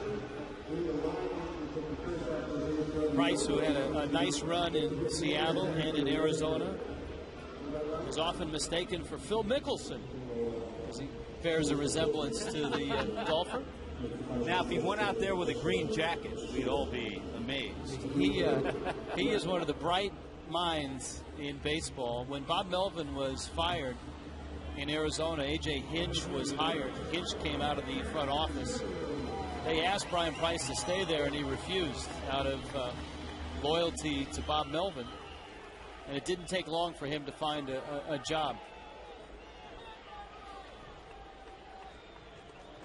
So not only do the Reds have a bunch of good pitchers, good young pitchers, they have a very good pitching coach in Brian Price. Here's Cantu now. He takes outside. Our Lexus leaders. Runs batted in, National League. Jorge Cantu behind Pujols by 2 at JM Lexus. Price made us #1, 18 years in running. Click jmlexus.com to find out how. Well, an opportunity for Jorge Cantu. You heard Craig talking about it earlier, to make it 8 consecutive games to start the year with at least a base hit and an RBI. The last Marlin to do that was Cliff Floyd in 2001. Cantu, liner, left field, base hit. Gomes up with it. Hanley round third, coming home. Gomes' throw. He's safe. How about this? The Marlins are within a run. Cantu delivers. He gets a hit and an RBI. Well, he has now established that record with a hit and an RBI in 8 straight games to start the season. Look close at the plate. Gomes showed me a little something with the throw. Didn't know his arm was quite this good. He has the ball well before Hanley gets to third base. The throw just a little offline. A good slide by Hanley to the other side of the plate, and Hanigan can't quite get the tag on it. And if you ever wonder why runners carry their batting glove in their right hand, watch Hanley's right hand as he slides. It's to prevent you from dragging that hand, injuring the wrist, by keeping the glove in that hand. And so Hanley scores on the Cantu single. And here's Ugla. And the Reds bullpen starting to stir a little bit. 4 runs here in the 5th.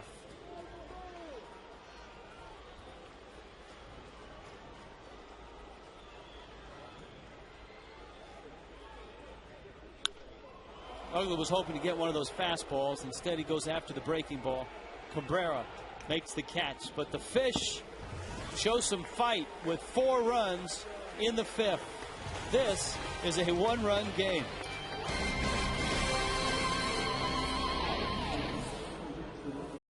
April, including Bark at the Park, Scout Sleep Overnight, all-you-can-eat seats, and more. Cameron Maben, part of a 4-run 5th, and the Marlins now, it's a 1-run game. Tommy, you were noting when we read the what could be described as an angry email about Reniel Pinto's uneven performance this year, that since it was a 6-1 game, Pinto was probably going to get some work. Well, it's a 6-5 game, and the Marlins have to use Pinto because they have gone to Clay Hensley and Burke Badenhot repeatedly. Yeah, and I think Freddie wants to stay away from those 2 guys. And so you're right. Sooner or later, you got to use them. These guys have to perform, too. So here is Pinto. Brandon Phillips, Scott Rowland, Jonny Gomes.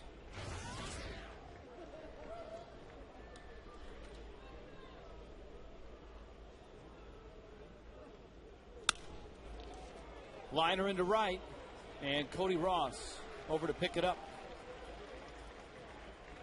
The home stretch for the 2010 census. It's not too late. Fill out and mail back your census form today.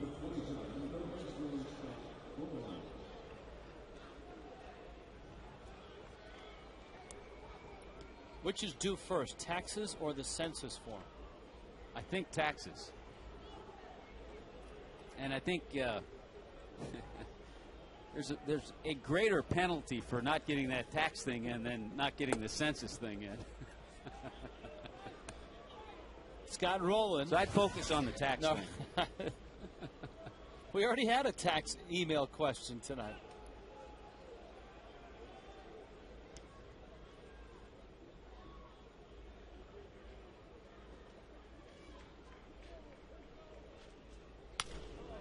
Pinto's pitch lofted out into shallow left center, and Hanley is back there to get it.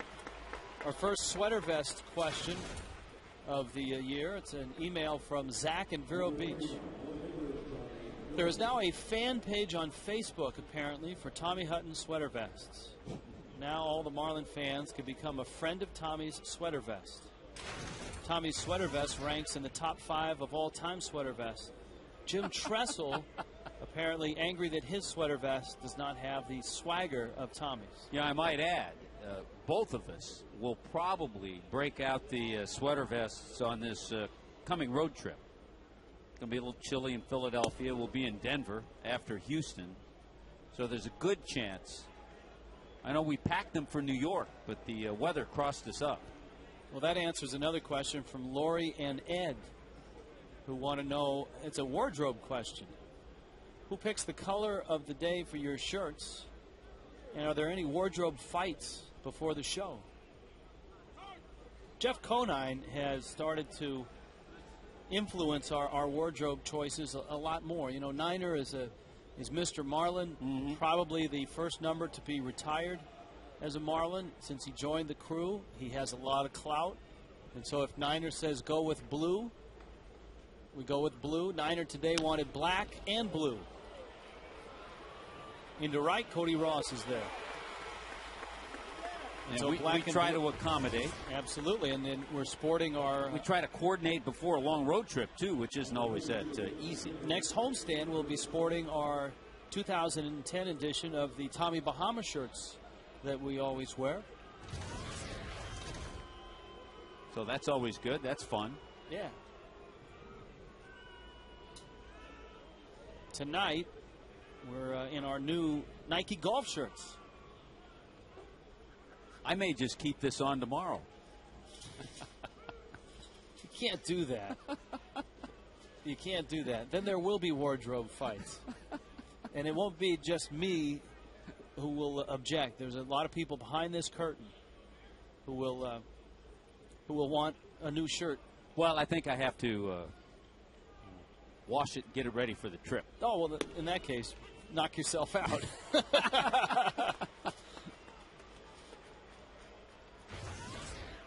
Lori and Ed, big fans, have been season ticket holders since 2003.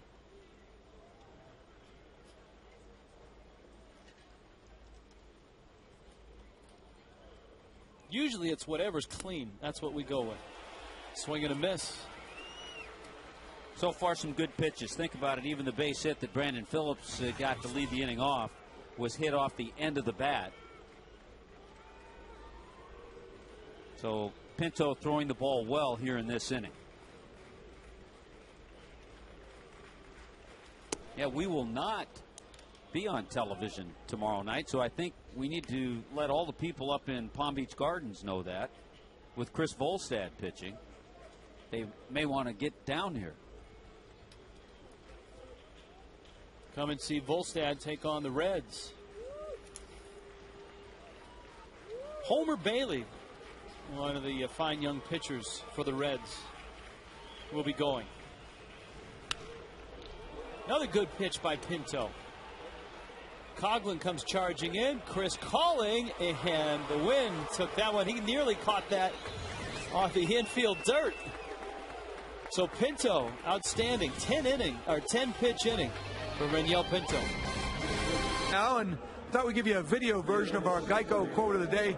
It just struck me when Freddie Gonzalez had a terrific quip today as he's looking at all the media. He looked at us and he said this to us. He said, you guys in the red, the green, the blue, the black, you all look like a bunch of crayons.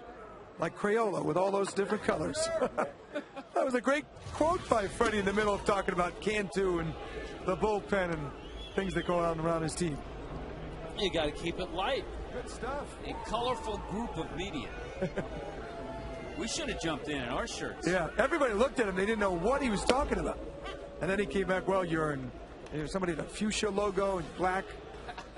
Josh Friedman on the right in the blue. I had the black. David V there. Joe Fasaro. Yeah, he's Mark what do you have? Spencer. Yep, green. So that was a good call by Freddie. Paulino chops one to third. And Roland throws him out. Ronnie Paulino, Cody Ross, Gabby Sanchez against Bronson Arroyo. The Reds had a pair of 3-run homers. Scott Rowland hit 2 of them last night. But in this one, it's been Jonny Gomes and Ryan Hanigan who have hit the home runs. The Marlins have chipped back. They got a run in the second and pushed across 4 in the 5th. Yeah, prior to this series, the Marlins had allowed just 2 home runs. David Wright, that opening day shot against Josh Johnson, and Matt Kemp hit one in the Dodgers series. But the Reds have gone deep 5 times in this series. Dodgers hit a bunch of home runs in their win over Arizona today. The Dodgers, that was their home opener. 9-5 win over the Diamondbacks. Ross takes a breaking ball for a strike. It's 0-2. Matt Kemp again. Andre Ethier back in the lineup. He homered. Casey Blake homered. And Manny hit one up to Mannywood. Mark Reynolds hit his 3rd for Arizona.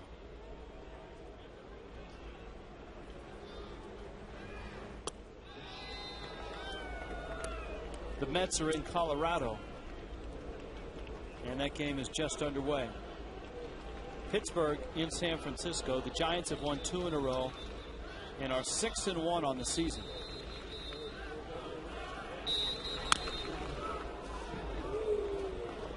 Giants getting outstanding starting pitching. Tim Lincecum, Matt Cain, Barry Zito. The Rays are losing 3-0 thanks to Baltimore's Ty Wigginton.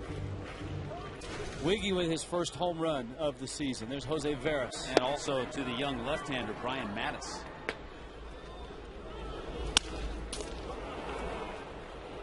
A little broken bat shot. And there's 2 down. Miami Heat playoff action is on Sun Sports. Dwayne Wade leads the Heat as they drive for the title.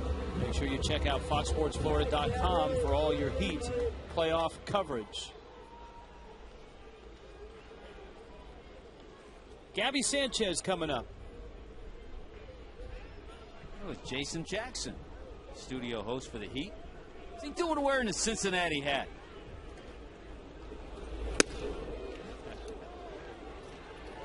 He is from Ohio. AJ Speaks to his left, one of our pregame producers.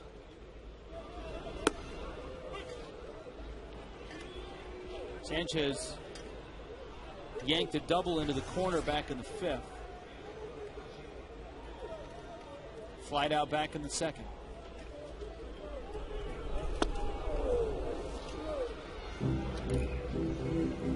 So Jason Jackson and AJ Speaks just kind of kicking back, relaxing a little baseball with the playoffs around the corner.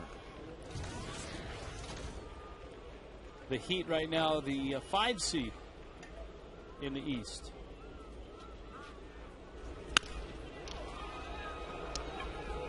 Cabrera on the first in time. All right, back into the email bag when we return.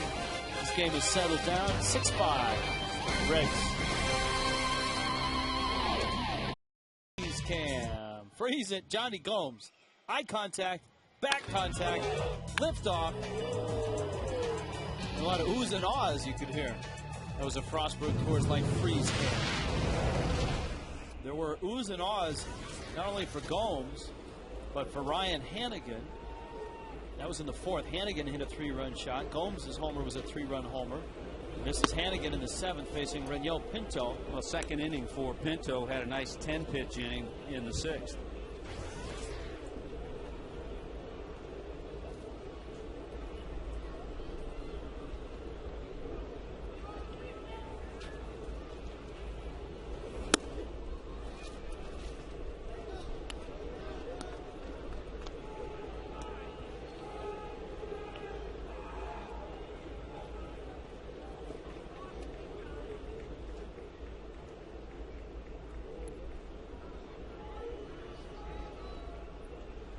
on an email Tuesday night, not only do we have emails, but we get in a lot of trouble during the game because invariably we'll get an email about a guy like Arthur Rhodes or about some odd website like the parent sweater vest page you have on Facebook. Not my page. No, but there's this website someone sent us a link to called 10 Pleasingly Hideous Baseball Cards from the 70s. And it has... I don't like where this is going. No, well, it's got Reggie Jackson on it. Oh, that's good. That's all right. There's... How do you pronounce that guy's last name? Skip Jutz? Jutzy? Jutzy. Skip Jutzy from the Astros. That one's inside. Oscar Gamble because of his big hair. Jackie Brown from the Indians because they have the bad red uniform. Looks like softball unis. Greg Moonman Minton because you remember him. His bad hat with the Giants. Raleigh Fingers because of his mustache. Mike Barlow, who was just leaning against the batting cage. A guy named Joe Wallace who had a bad beard. And the number 10 is your 1980 Expo card. You know the interesting thing about baseball cards, you never knew when the guy was going to show up to take the picture. Here's one of the reasons you made the list, according to the author, about Tom Hutton in 1980. It looks like he's been worn out by his lot in life, but he's still game. It's like he knows it's not going to last forever, which is fitting since he's on the Montreal Expos, and the Expos didn't last forever. What year was that card? 1980. Yeah, it was coming. The career was coming to an end there.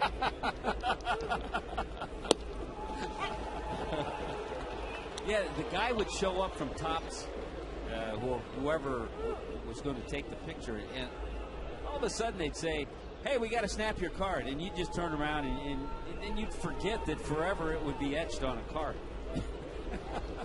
That's pretty good stuff. The truck is working feverishly to get that card. Oh, I'm sure they are. Strike three. As Arroyo. I can make it easier for them. I'll actually bring them one if they really want one that bad. He's got a stack of them in the back of his car. Here's the interactive poll we've got, and you can see the results. The Marlins at 52%. Who's going to win the East this season? The Fish bias coming in. The Mets at 6%. You know, I'll bet if you put the Nationals up there, they might get a few more votes than maybe the Mets. I'm not going to touch that. Yeah, I'm not. I am baiting you. You're right about that. Drew Stubbs is 0 for 3. You know what? Even this year, I think Met fans might lob a few votes for the Nationals. I think Met fans are not too pleased with the direction of their ball club and the misfortune they've had with all the injuries. The Reyes is back. Beltran is still a ways away. So is Daniel Murphy. And Raniel Pinto throwing well right now with one out, an 0-2 count on the Red center fielder, Drew Stubbs. This is a guy, if you're an infielder right now, you tell yourself on a ground ball, you make sure you get one because he's really tough to double up.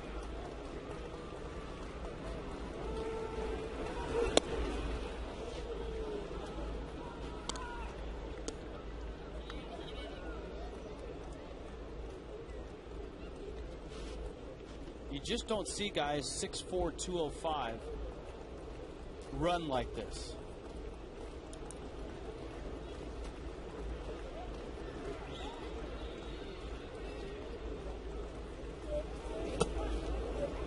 And how he escaped Texas and the University of Texas without being a wide receiver is pretty impressive with his size and his speed.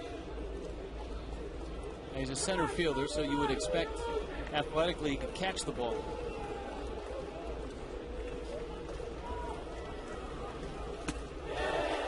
Got him. Pinto. At least on the kick return. Pinto has struck out 2 here in the inning.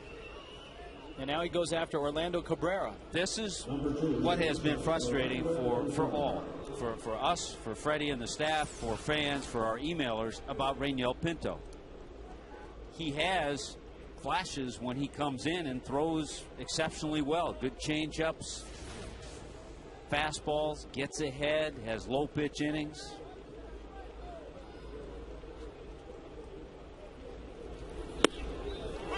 Cabrera takes a strike. We have an email from Colombia tonight, someone watching, and of course Orlando Cabrera and Edgar Renteria, the only two Colombians in the big leagues right now, though I think the Cardinals have a shortstop in their system.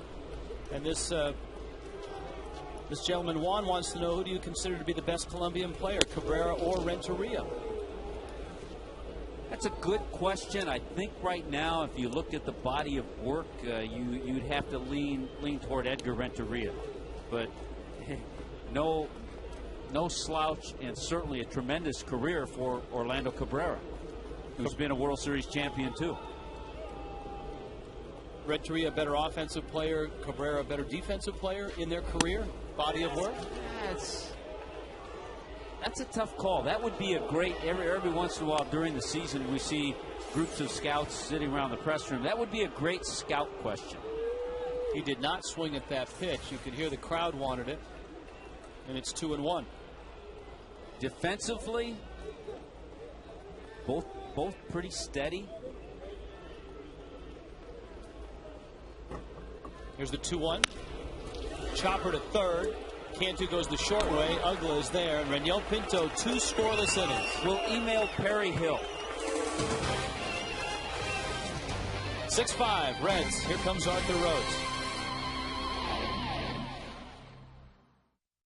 Things going. Cody Ross was hit by a pitch in the 5th inning. How about that base hit? The double by Gabby Sanchez. An infield out, but a run came in to score on pinch hitter Mike Lamb's RBI. Good hitting by Cameron Maben to stroke that ball into left field for an RBI. Hanley with a shot over the head of Drew Stubbs, the center fielder. The Marlins just kept going, and all of a sudden that guy Jorge Cantu came to the plate. 8 straight games he's gotten a hit and an RBI and made it a 1-run game, and that's how we stand now, 6-5, as the veteran Arthur Rhodes, who's in his 18th Major League season. He is, Rich, in his 23rd season as a professional. Fastballs and sliders still can get Major League hitters out, and he comes in to work this 7th inning. And of course, the Marlins know that. The tail end of 2008, Arthur Rhodes made 25 appearances as a Marlin, and he was brilliant. 2-0 with an 0.68 ERA, and that earned him a very nice 2-year contract with the Cincinnati Reds for pretty big money for an 8th inning guy. And Arthur has been just that in his career. He has been an outstanding 8th inning guy, setting up closers in Baltimore, Seattle, Oakland, Cleveland, Philadelphia, Seattle again, then with the Fish, and now with Cincinnati. Well, he has to deal with Emilio Bonifacio pinch hitting here to lead this inning off. I think we might see Bonifacio in one of the next couple of games get a start in the outfield. Chopper towards short, and Cabrera throws him out. Bonifacio is out number 1. It's on to Chris Coghlan. Email bag, Adam sends this in. I'm a United States Marine stationed in Pensacola, Florida, but I'm from Jupiter. Loved the military special last night. I was in Iraq in 06, 07, and 08. Too bad I missed the boys in 2010. Longtime Marlin fan, just wondering about rumors of a Marlins uniform change and logo change and color change with the new stadium. Yeah, I think all of those, all of the above will occur. Including name change. It will be the Miami Marlins when the Marlins move in 2012. And the club right now, because of that, has gotten away on the road uniforms. There's no longer Florida. This has Marlins. Transitioning. Coghlan sends that one twisting and turning in the corner. Gomes runs it down. Even occasionally when Chris has hit a ball pretty well, he's not been able to drop one in for a hit. So an 0 for 4 so far for Chris Coghlan. We had a Marlin fan that you met on the Caravan, a woman that was pregnant, delivered twins and sent us a photo of twins, and now we're getting inundated with pictures of twins. Mark and Bonnie from Raleigh, North Carolina have sent us a Picture of their twin girls. Maven's up.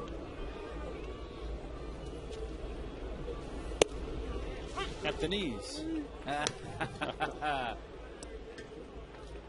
Very nice. My first Marlins t-shirt. That's terrific. Get the little chairs to watch the game. Maven drove in a run with a single in the 5th.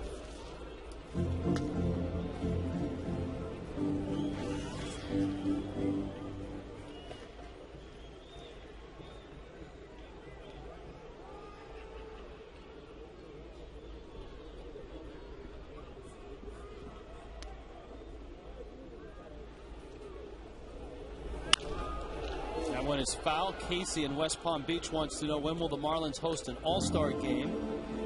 That has been discussed between the Marlins and Major League Baseball. There's a waiting list. I want to say 2015 is the next open date, and there's a possibility the Marlins might get that date. Well, that could be a good chance, because now you're talking third year into a new ballpark. Jose Veras getting loose. I think the quote from Bob Dupay of Major League Baseball was that the Marlins are in the queue, so to speak. So they're in that rotation. They just need to get the call. Arthur Rhodes coming in and doing what Arthur Rhodes does so well. 1, 2, 3.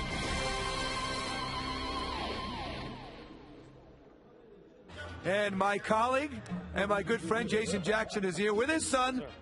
Jordan is Jordan, yeah, Jordan's the Marlins fan. Jordan has the Marlin hat on. Look right to the right there, Jordan.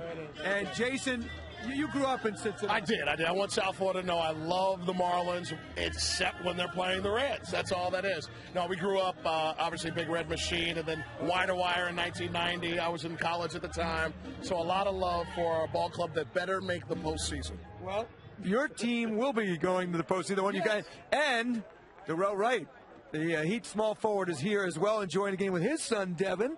And you are a baseball player, too. You actually had some pro aspirations, yes? Yeah, back in the days, my younger days, a lot of baseball experience and things like that. So I'm always out here having fun. It's fun to come to the ball game. Well, the Heat certainly been on a roll. You're great on the road. Looking at the playoffs now, is there a seed you'd prefer in terms of who you're going to match up with? Atlanta, I guess, or Boston in the mix? No, it doesn't matter to us. We're going to go out there, play hard, and we're going to take whoever it is. We're going to give them the best 7 games that we can, give them. So we're looking forward to whoever we play, and we're very excited about it. I love them. I have never seen a Marlins hat with that. Where did you get that one? You know what? I got this a few years ago. I just had to put a little flavor with it. What I mean? So that's all. It's a little flavor. All right, good to see you. Good luck in the playoffs. We'll see you on Sun Sports there. Thank you. All right, Darrell, Jace, good job there all year, and enjoy it. Should be fun. You think the Heat can make some noise this year? I think match up really well with.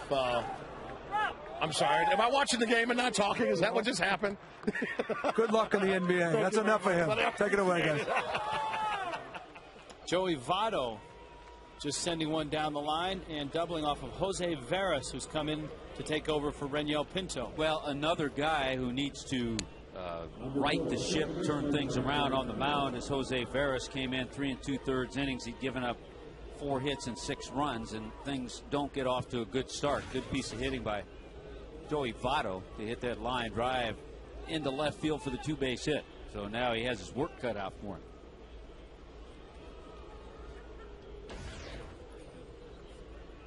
Now he gets into Brandon Phillips, Scott Rowland, and Jonny Gomes in the Reds order. Phillips has 2 hits. As we saw last night, even though he's the cleanup hitter, he is not adverse to dropping down a bunt to move a runner up. Phillips last night did that with Votto at first, and Votto ended up scoring on the Scott Rowland single. You just made the point with Reniel Pinto, but you can see with Veras, a pitch like that, a fastball that starts out over the plate and comes tailing in on the hands of a quality big league hitter like Brandon Phillips. That's the reason that Veras has been able to pitch in the big leagues and have some success.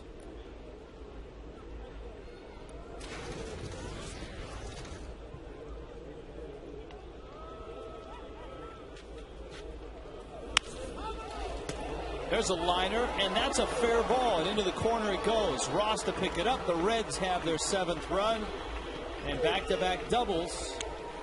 3 hits for Brandon Phillips. Well, that run hurts because all of a sudden the Marlins, with their 4 spot in the 5th inning, crept within a run, and you wanted to keep the Reds from scoring. Fastball out over the plate.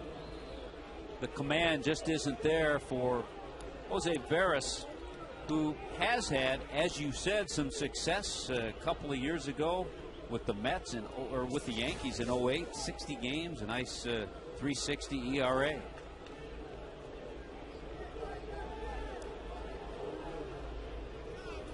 Roland. Chopper, he's trying to push it to the right side. Veras picks it up and then flips to Sanchez. Now there's a guy in Scott Rowland, longtime big leaguer, all-star, Gold Glover, World Series champion. Hit 2 bombs last night, and all he was trying to do was hit a pitch to the right side and move Phillips to third base. That sends an unbelievable message to the Reds, the younger players on their team. We talked about the good mix they have with the veterans, and that move and that little chopper by Roland sends a tremendous message of team play. How he just gave himself up to get the runner over to third. And now Jonny Gomes to face Veras. Gomes hammered one into the seats, a 3-run homer in the 2nd.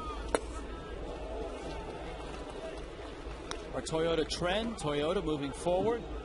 Since 2007, August 24th, the Reds have won 13 of 18 games against the Marlins.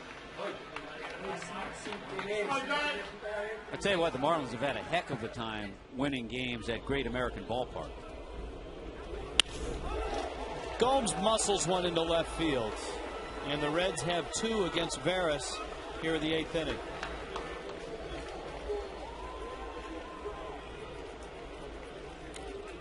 And he knows, Jonny Gomes knows right there the importance of the job that Scott Rowland did, because with the runner at third, the infield had to come in. All of a sudden, you feel like a much more confident hitter when you step in to hit with the infield in.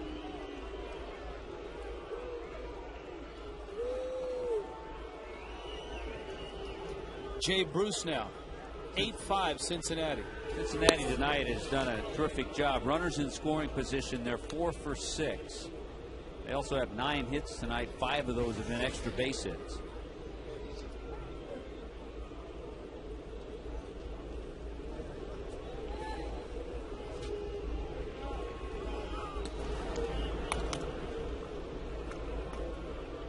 So unless the bullpen can right the ship and get consistent, the Marlins are going to have a lot of ups and downs in latter innings of the games.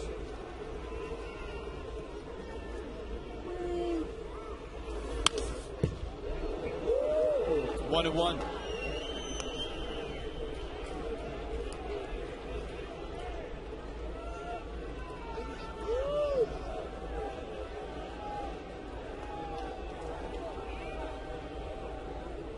Reds won in 10 innings last night, 6-5.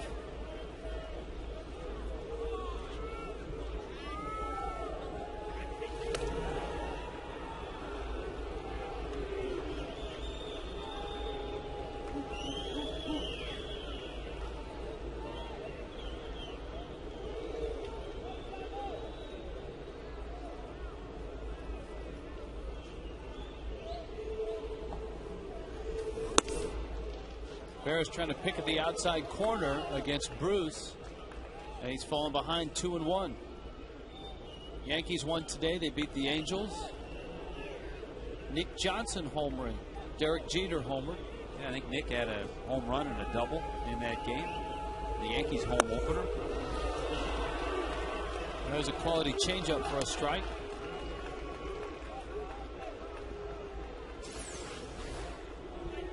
The Yankees were sitting on a comfortable lead. All of a sudden, Bobby Abreu hit a grand slam for the Angels, and they had to, Yankees bring in their ace, Mariano Rivera, to close it out.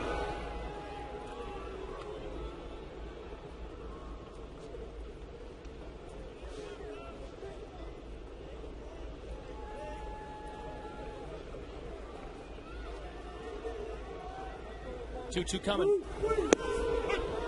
Caught the corner.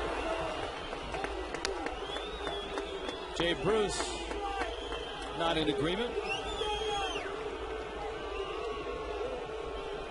The next Baker Concrete Super Saturday on May 1st features a post-game concert with salsa legend Willie Chirino.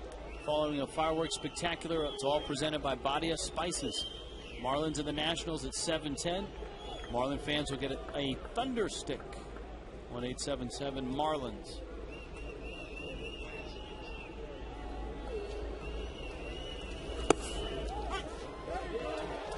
Actually, that's not correct. Marlin fans will get a pair of thunder sticks, not just one thunder stick. Yeah, you need two. Though some parents might hope that they would get one on the way in the ballpark and then one on the way out.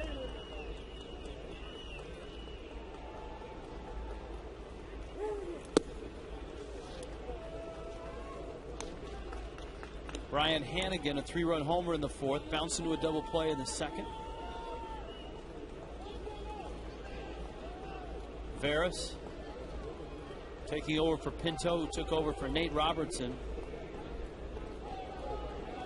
Robertson serving up 2 3-run homers.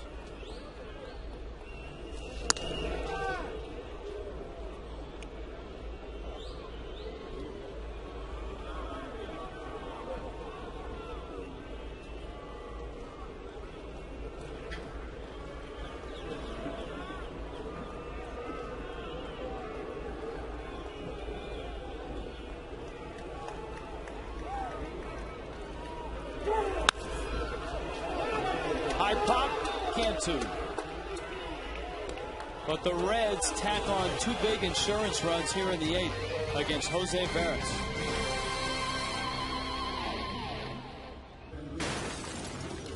Hey, look out. Ryan Hanigan off of Robertson. Second 3-run homer for the Reds. The Reds had a comfortable 6-1 lead at that point. Lance Nix is in the ball game, and he's out in left field. Yeah, we saw Logan Ondrusek, the big right-hander, last night.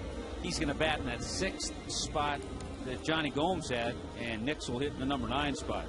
Yeah, Ondrusek came into the game last night and pitched very well. Inning in the 3rd, got an out in the 7th, had a 1-2-3 8th inning.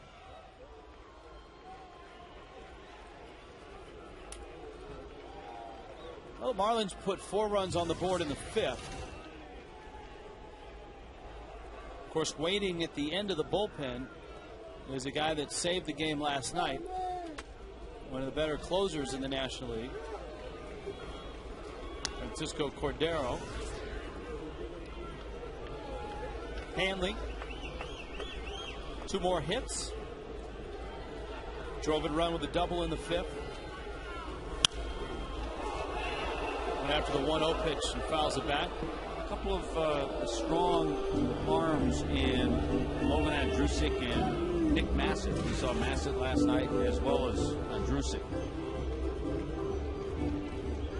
And just in watching the Reds bullpen these last 2 nights, their bullpen is definitely better than their bullpen's ERA coming into this series, which was up around 7.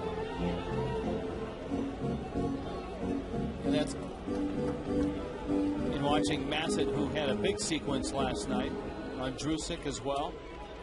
Arthur Rhodes, who worked a very neat and tidy 7th inning in this ball game. Hanley, another hit to right field. So 3 for Hanley on the night, and the Marlins have life here in the 8th.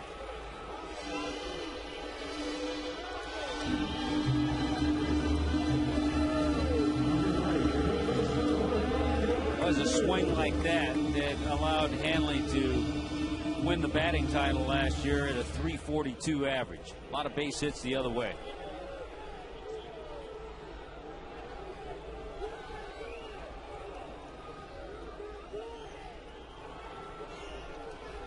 Cantu has bounced out, struck out, and has an RBI single. Ondrusek buries a strike at the knees.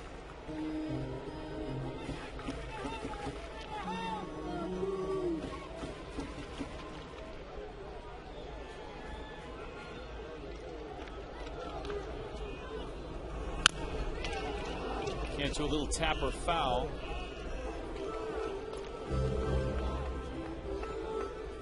Last night the Marlins rallied in the 7th for a run to tie the game, and then would go on to lose it 6-5 in 10 innings.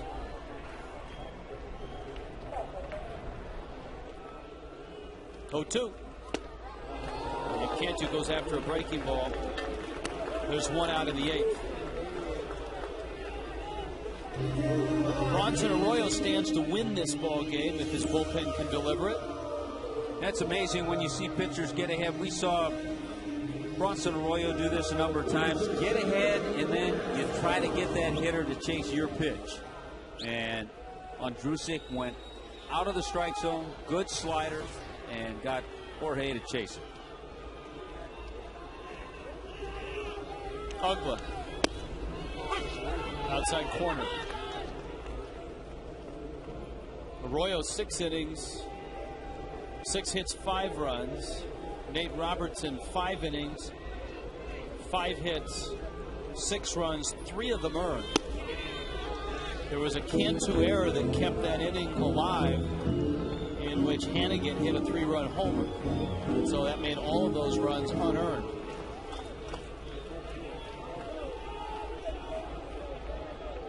Ugly with the count 1-1. Hanley's at first.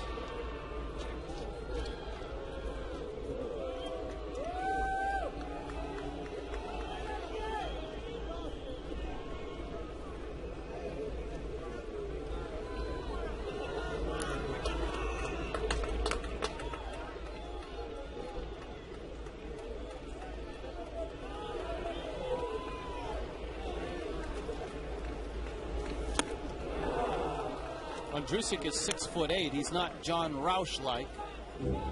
Roush at 6'11". Roush is actually he's the closer, settled into the closer role in Minnesota. Yeah, with the injury to Joe Nathan.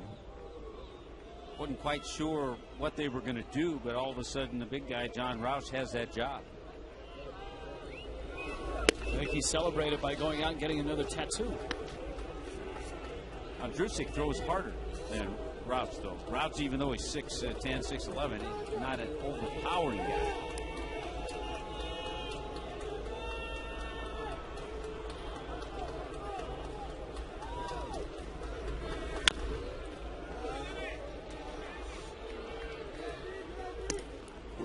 Two and 2.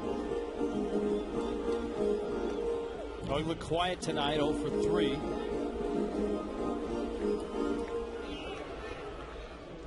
Last night had 3 hits, a couple of doubles.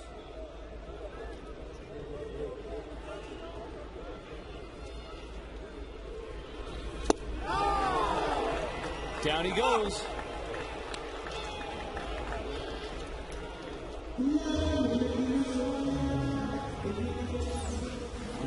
A lot of strikes, a lot of sliders. That one looked like it backed up a little bit. And a couple of strikeouts. Jorge Cantu and Dan Ugla. Here's Paulino. That pitch misses down low. We'll throw out a few more emails. James Stewart wants to know, can you tell me what those things are around the necks of some of the players? All teams, not just the Marlins, seem to wear them. They look like bicycle chains. I'm curious to know what they are and what they're used for.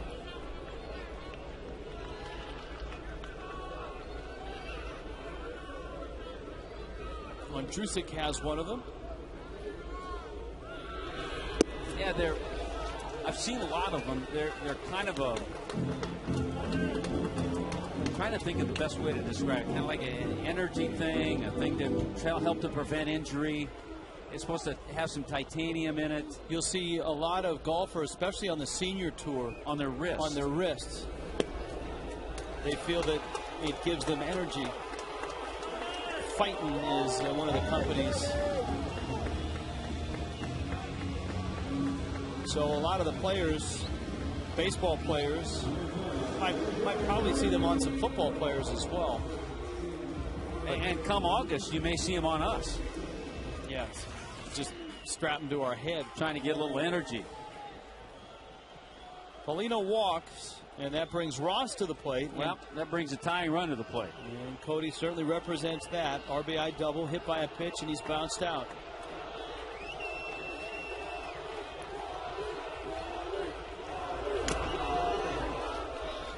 Has not homered this year, has driven in 2 runs.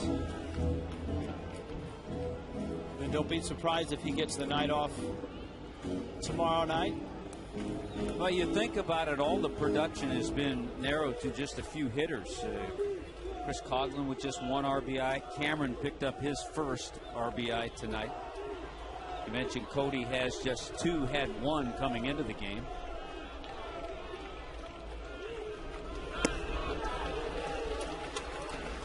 One ball, 1 strike. Cantu, of course, with 13 RBIs. He picked up his 13th in this one. Hanley, as you noted, with 4. Paulino has 4. The only guy in the National League with more than Jorge Cantu is Albert Pujols at 14, and he's not getting any tonight. They're not playing. Cody Ross, left field. That ball's well hit. It's deep. It's gone. It's tied. How about that?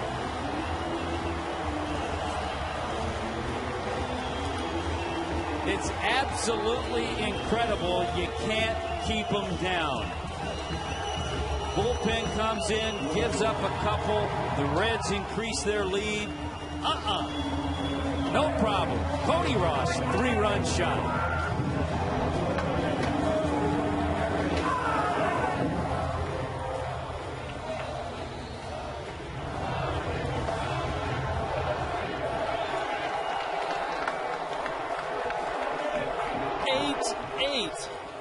In the 8th.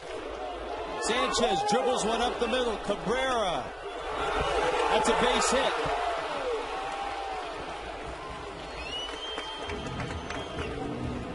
A line drive that just snuck out near the clock in left field. Well, the Reds have hit a couple of 3-run homers. There's a hanging slider, and Cody Ross sneaks it just by the clock. So the Marlins counter with their 3-run homer, their first one of tonight.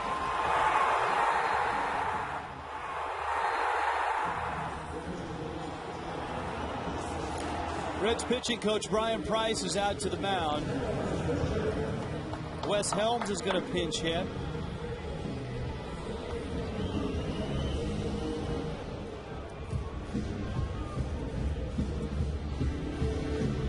And the Reds bullpen pops up a 3-run homer here in the 8th inning. Daniel Ray Herrera. A little screwballing lefty. Leo Nunez in the Marlins pen.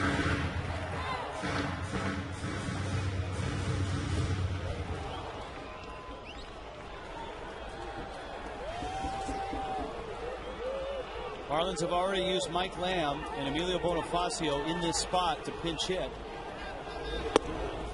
Lamb drove in a run with a ground ball out. Bonifacio bounced out to open up the 7th. It's amazing how many times we have to tell you what an exciting club this is to watch.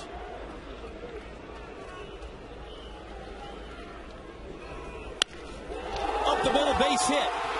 Sanchez around second. He'll stop there. Wes Helms delivers another pinch hit. Some things never change. Nah, they don't. He has such a great approach, such great preparation, and he stings that ball right back up the middle, and that's going to be all for Logan Ondrusek.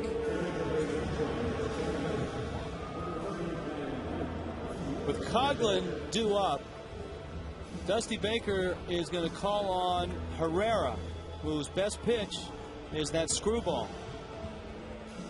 The Fish have come back. Cody Ross, a big fly. Our Marooney called to the pen. When you need a car, truck or van, what are you gonna call? Marooney!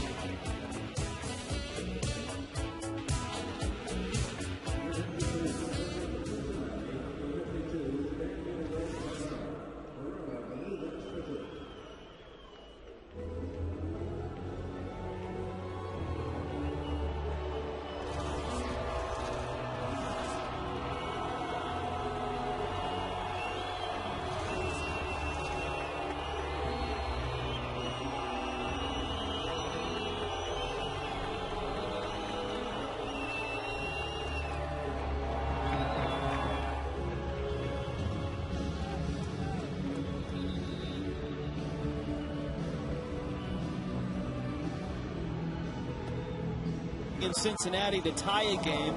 Then, of course, on Cowbell night, same year, same opponent, hit a 2-run shot to win the game, a walk-off shot against the Reds. And here tonight, a 3-run homer in the 8th to tie this game 8-8. Brian Barden will pinch run at second base. Wes Helms is at first, and it's Coghlan against Herrera. Coghlan takes outside. Now, Tommy, the screwball from a lefty is toughest on a right-handed hitter. Herrera does have other pitches. Yeah, I think what it does, though, it makes him use his secondary pitches. His best pitch is that screwball. There's a little slider there. I believe both of the Cody Ross home runs you were referring to were both hit off Francisco Cordero. They were. One result. They both resulted in blown saves. One tied the game in Cincinnati, and one was the walk-off shot with all the cowbells. Herrera thought he caught the corner. It's 2-1. I'll tell you a moment in time right now that would be a huge pick-me-up for Chris Coghlan to snap out of a little early season slump, to get himself a base hit that would put his ball club in the lead. Well, the Marlins have increased their speed at second with Barden running for Sanchez.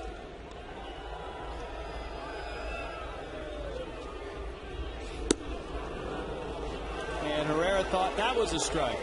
7 of the 8 Marlins runs that they've scored tonight have come with 2 out.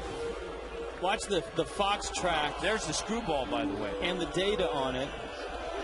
See, where it was caught, it appeared to be a strike. And you saw the difference in speed. And Herrera walks Coghlan. And now it's Maben with the bags loaded.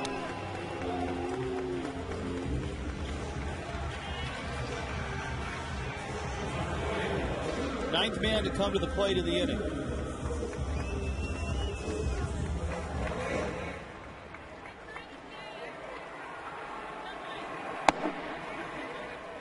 Double duty in that Reds bullpen.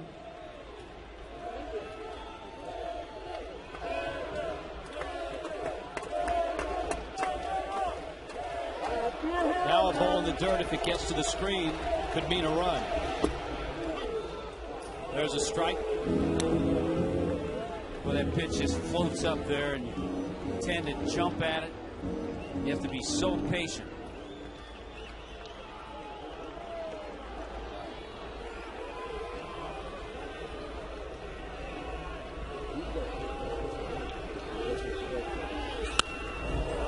Came in with a fastball. Yeah, and then he sneaks a little fastball up there that's at 85, but it looks a lot harder. Well, when the screwball comes across at 58, that might be the last fastball that Cameron Maben sees.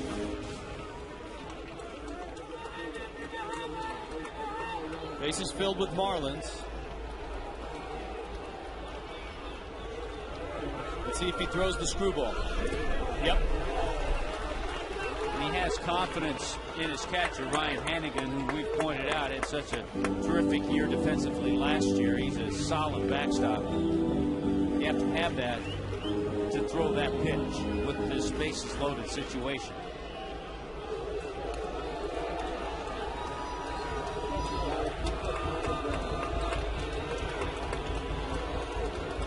One, two. Struck him out. Herrera with the screwball leaves the bags loaded. But the Marlins with Cody Ross pick up 3. A 3-run shot to left. And this game is tied.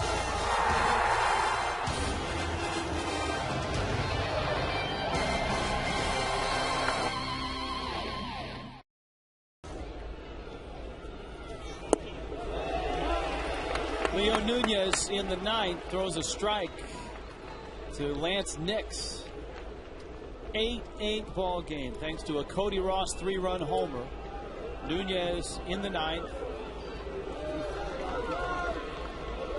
As the rain starts to fall, that's Cantu over at first, and he steps on the bag. Helms stays in the game over at third. Cantu moves over to first. And the rain starts to come down. Yeah, coming a little harder right now. Here was that last pitch from Daniel Ray Herrera to Cameron Maven with the bases loaded. A tantalizing screwball. It looks low, but look where it crossed the plate. Borderline, great pitch. Just a great pitch.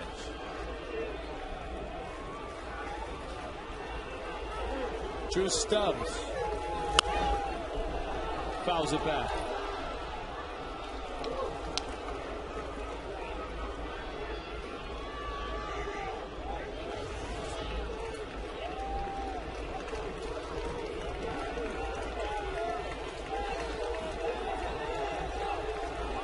Marlins used Nunez last night in the ninth, and he was perfect. Set down all three that he faced.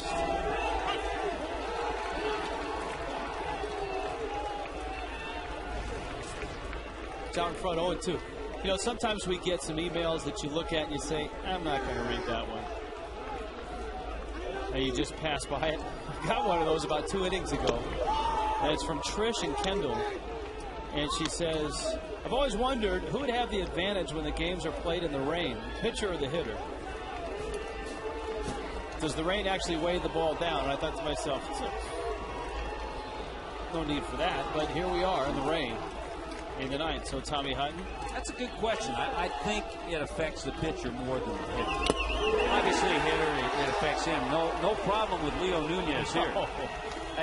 Where it can affect the pitcher is possibly gripping the ball, possibly when he strides, if the mound starts to get a little wet and that plant foot slips out from under him.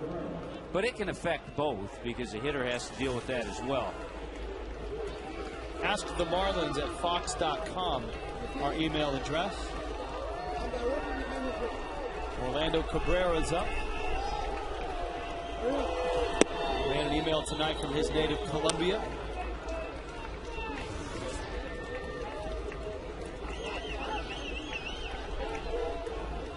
Cabrera has one of those Hanley Ramirez helmets with the pine tar all over it. We get a lot of emails about that on how the helmets end up that way. You put the pine tar on your bat, put your batting gloves on the pine tar, and then adjust your helmet. Voila. Yeah, I think some players feel a little more comfortable with it on the helmet than on the bat.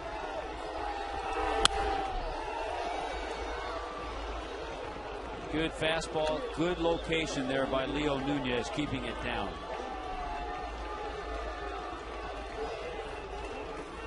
I've even seen some outfielders put pine tar on their pant legs to help them throwing the ball. Yeah, I've seen some pitchers. Uh-oh, ball to left. Coghlan going back. Track makes the catch. Orlando Cabrera, warning track shot to left center. The Marlins have a chance to win it. Hanley Ramirez will take his swings in the bottom of the ninth of an 8-8 game.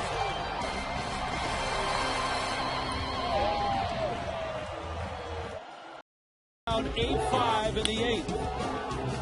And Cody Ross sent this one to left, and it just got out. And so here we are now in the bottom of the ninth.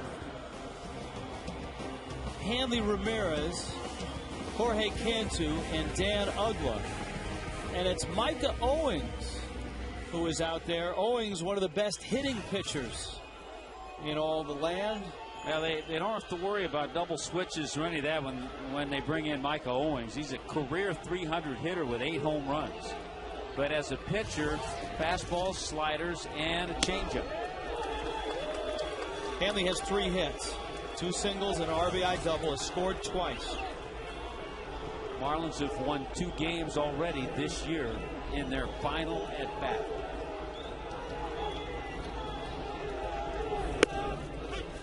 I know Earl Weaver is a South Florida resident and watches the telecast.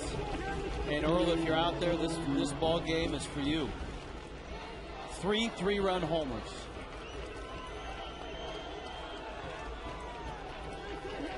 Weaver, of course, the great manager of the Baltimore Orioles. That one's outside.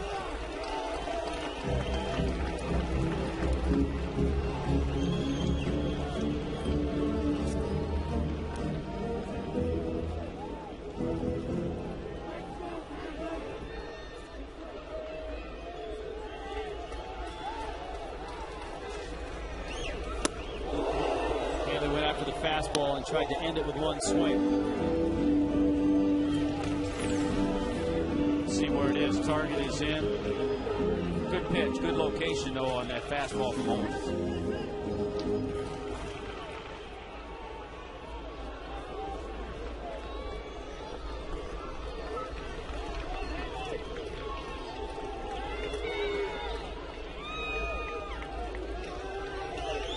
2-2. That looked like the changeup. And it's 3-2. So he went in hard and out soft. Soft away. First changeup he threw in the sequence.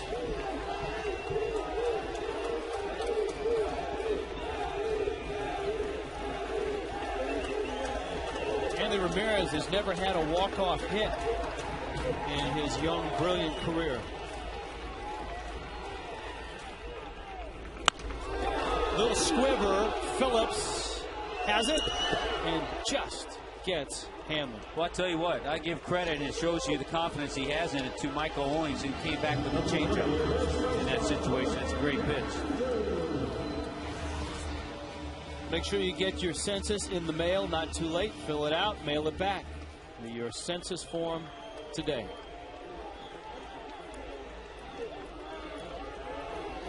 You know, a lot of broadcasters in a lot of cities have car deals, clothing deals. Tommy and I got a deal this year. We got a free census form. Owings misses down low. A census deal. Yeah. They said, come on, you guys, come to your senses.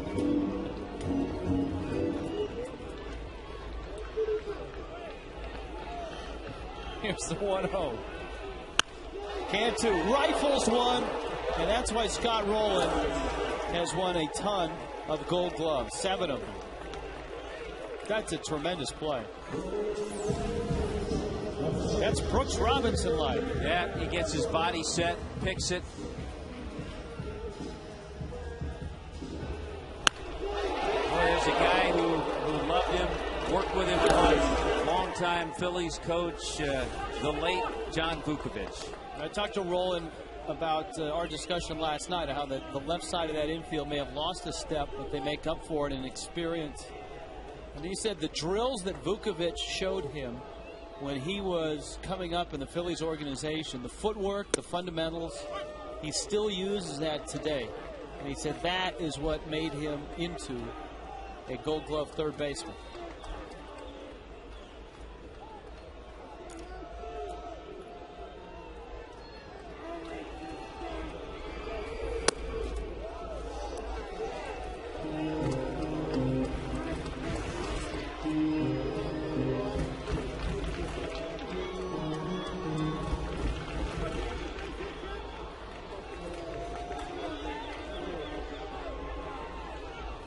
Here's the 1-1. Ugla watches it outside. Owings shakes his head. Tim Wood in the bullpen. This will be an interesting sequence the next couple of pitches, because Owings knows Dan Ugla can hit a fastball. We've seen him throw some good changeups. Oh, he ran a fastball in. Last time he did that, he went away with a changeup.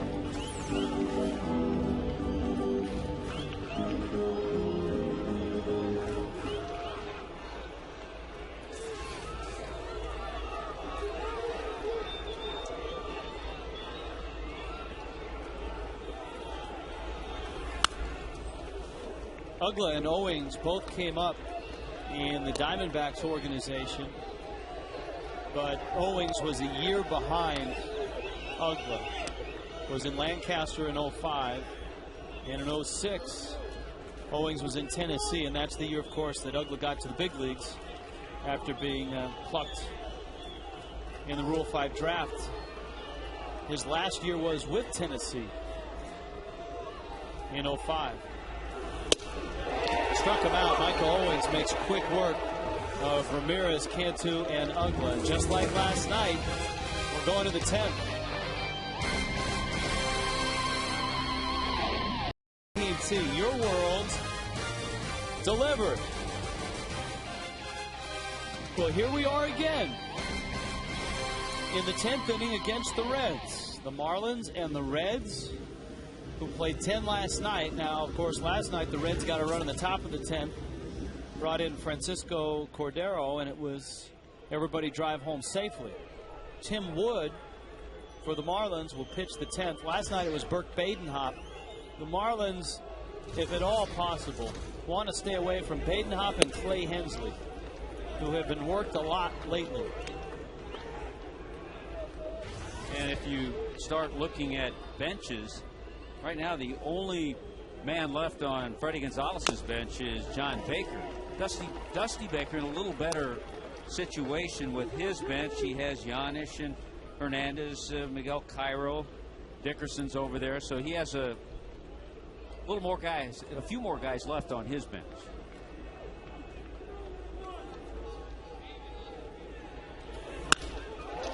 Liner into left center. Maven racing to cut it off. He won't get it. To the wall it goes. Votto, another double. Joey Votto is 2 for 4, both of them doubles. He doubled and scored in the 8th.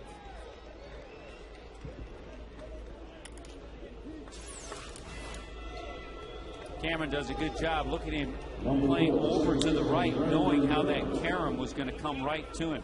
That's a good play, because if that ball trickles around out there in the triangle, Votto has himself a triple. Well, last night in the 10th, we saw Brandon Phillips, the cleanup hitter, set down a bunt to move a runner up, and that turned into the winning run. So there's a chance he's going to try to drop one down here. Got Roland, and then the pitcher spot after him. Or he could just try to shoot one to the right side.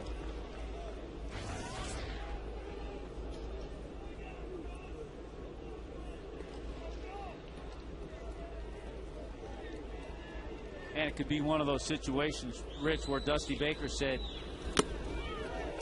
to Brandon Phillips, any way you can.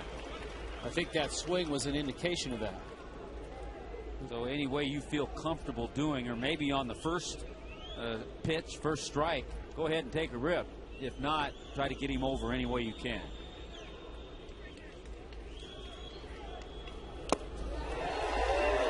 But Tim Wood pounding him with hard stuff inside. Tough to hit the other way. Here's a good fastball. Movement.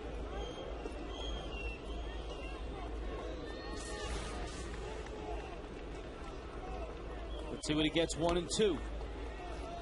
Paulino moves in, then out. Oh! Wow, just missed. Probably did. Probably a little outside. Ronnie Paulino tries to just sneak it back, but it was outside.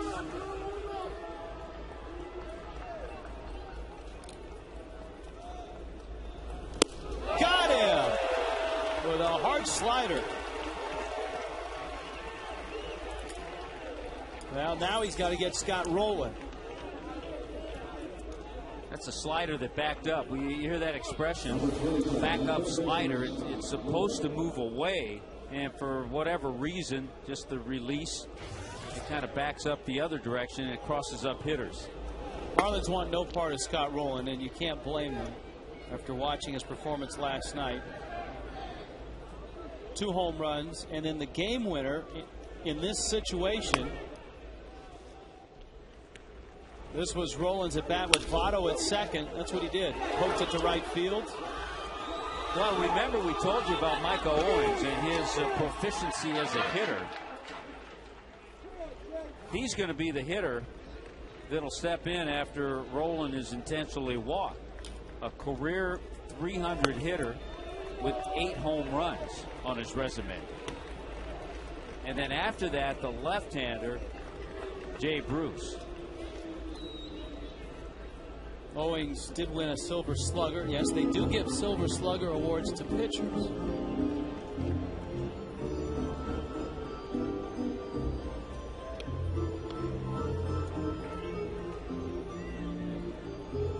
How does that make the rest of the position players sitting on the bench feel? He'll just look at him and say, hey, check the stats. This is his first AB this year, but he came in. 51 base hits, 14 doubles, a couple of triples, and 8 home runs. Look at that.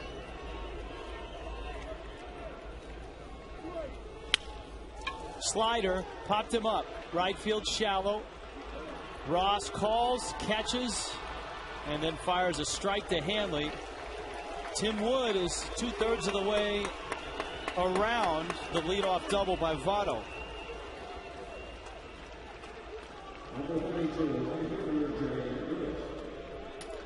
But now he's got to get a pretty good left-handed stick.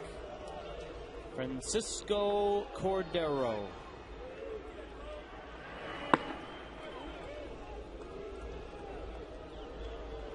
I don't know if he'll come in. He looks like he is because he's still down there throwing, but with Owings hitting,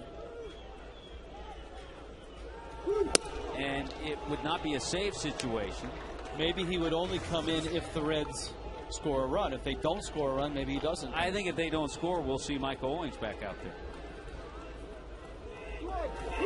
We've talked about that. You don't want to waste your closer on the road in a tie game. You can do it at home.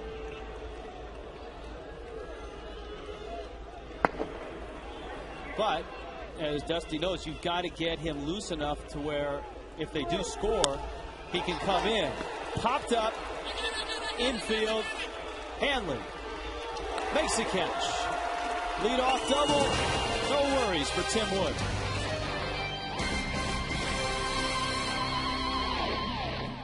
The Marlins manager has got Ronnie Paulino, Cody Ross, and then the pitcher spot coming up. And it is indeed Micah Owings who is back out for the Reds. Here's a twist, though, Tommy, to Freddie Gonzalez's bench as Paulino stands in and takes a strike. The last man available is John Baker, and he had a bat. There he is. So you would think, if it means something, Baker will hit in the 3 spot. Paulino, center field. Too hard. Stubbs is there to make the catch. Here's the trick. The Marlins have been able to use Paulino and Baker as pinch hitters earlier in games than usual because they have 2 guys that can catch in an emergency. Gabby Sanchez and Mike Lamb, both who are out of the game. Yeah, they are gone. And Bake steps into the on-deck circle.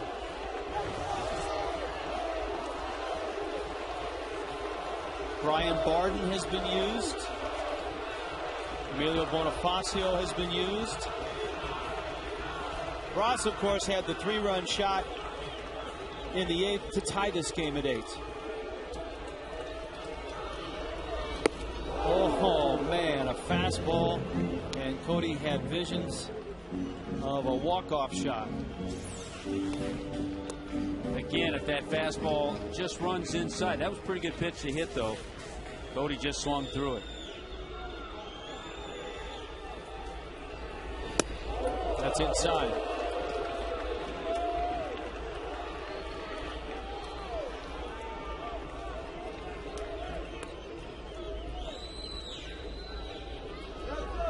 Marlins have gone deep in their bullpen. So have the Reds. Owings lives on that outside black.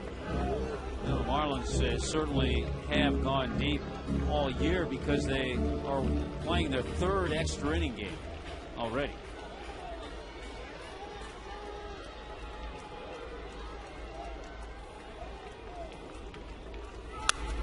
If Ross makes an out here, do you burn Baker, or do you think about like JJ coming up? I would say no. You have JJ, the starting pitcher, on Thursday night. I would say no. I would say you use Bake if you have a chance to win the game. There's a man on or a man in scoring position.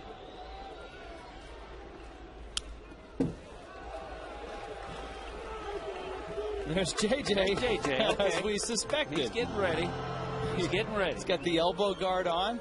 He probably had to go in and put his spikes on.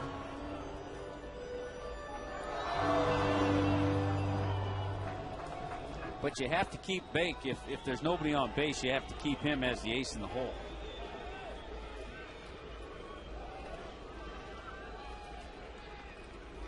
2-2 pitch. Cody stays alive. Yeah, I mean, you don't want to 2 innings later come up and have to put JJ up in a spot with runners on base and a chance to win the game.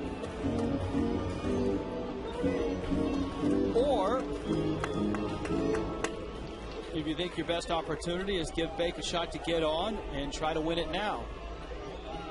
Because the Marlins bullpen is rather thin tonight. Oh, that's a fastball, and Cody took it.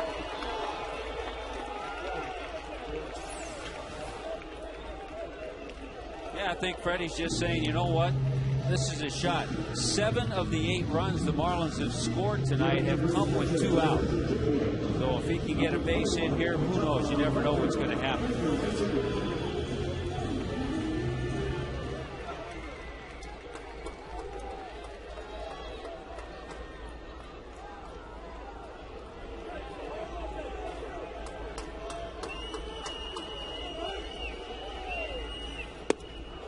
Big swings and misses a changeup.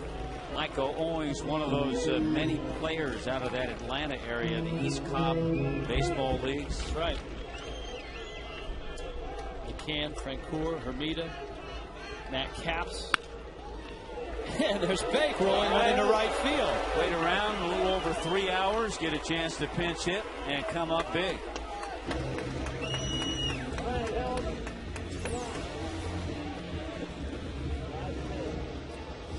Now Wes Helms with Coughlin on deck. Tie game. Votto was playing a little bit more over toward the line, so that opening was nice and large on the right side. And if you've just joined us and you're saying, well, then why have the Marlins used all the reserves and the Reds have a bunch of guys left? That's because the Reds had a big lead and the Marlins had to scratch and be real creative to get back in this game, and they've done it.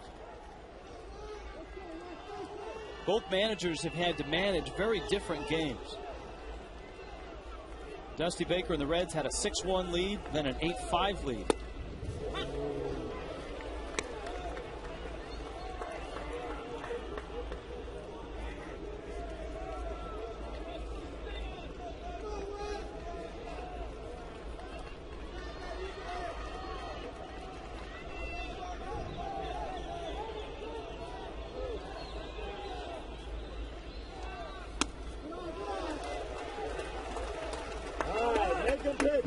Helms delivered a pinch hit, his second of the season. That was back in the 8th.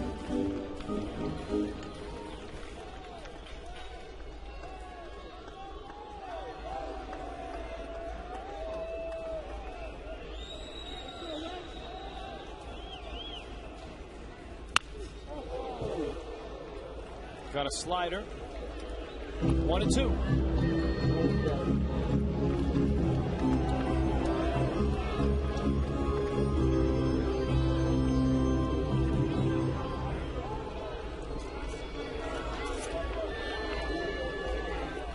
Second straight night we've been to extra innings.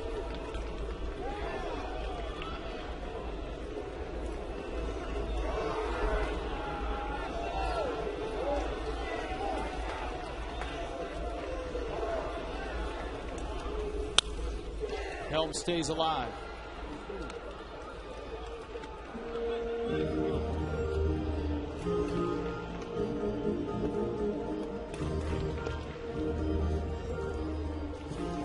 Remember when the Marlins saw John Maine in New York? It just didn't look right, wasn't throwing hard. Well, the Mets are down 8-0 in the top of the 5th, and Maine started that game, so another poor outing for the New York right-hander. That's in Colorado. It's not a good place to have a poor outing. Yeah. Owings overthrew that one. Hey, one of the keys here, it's a 2-2 count. If Owings should miss and a count runs full, now the Marlins get a little break because John Baker could be on the move with 2 outs.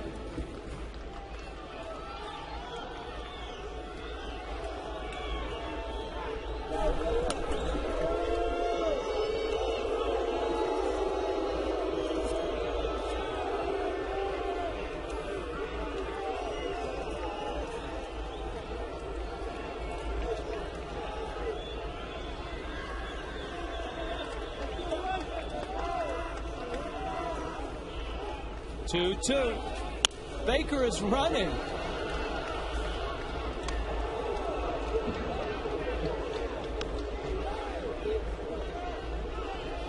Unless the scoreboard is wrong, and I don't think it is.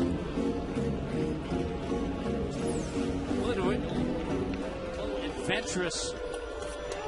He got a good jump. He did. He got a very good jump. That's the first thing I thought was, did we have the count wrong? But the scoreboard and our bug both have 2 and 2. Bake's not running, and Helms strikes out.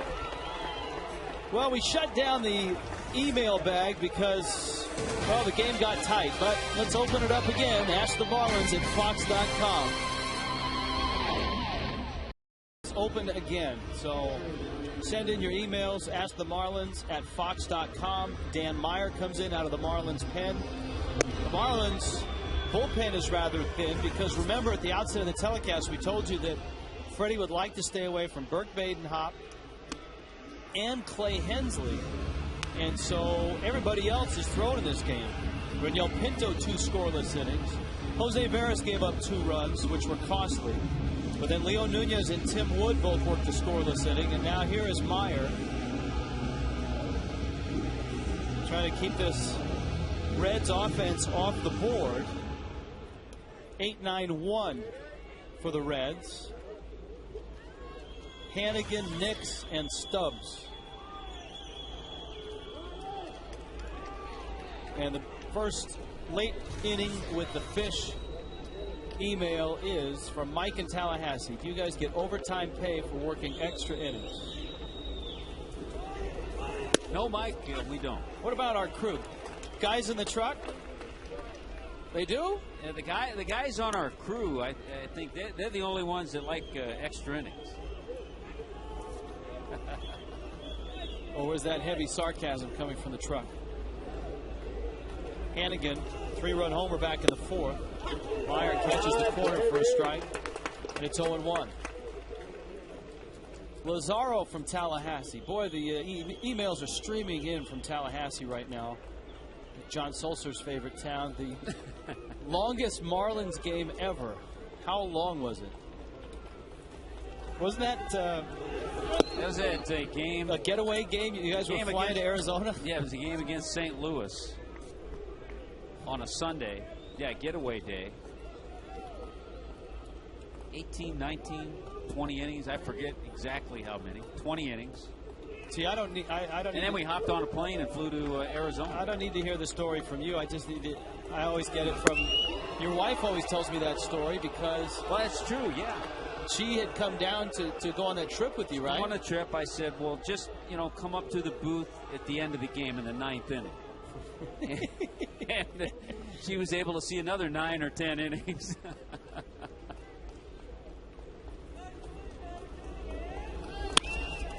There's a liner to right, and Hanigan's got a base hit.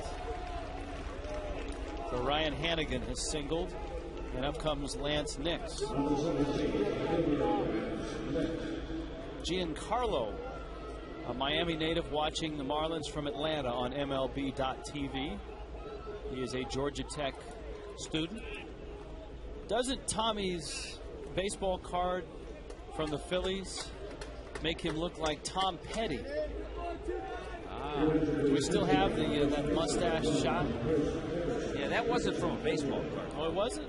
No, that was sitting in the dugout with the Boones. I think that shot. It sounds like a sitcom. Yeah.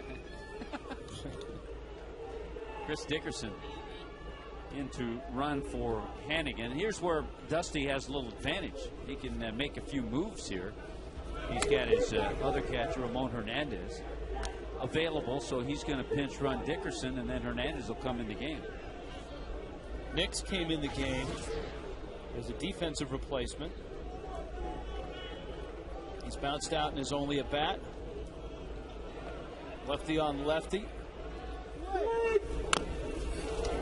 Nix drops it down. It's going to roll foul, and Meyer, who saw that happen to JJ on this homestand, a ball that was foul rolled back fair before Josh could get there, and Meyer sweeps it foul.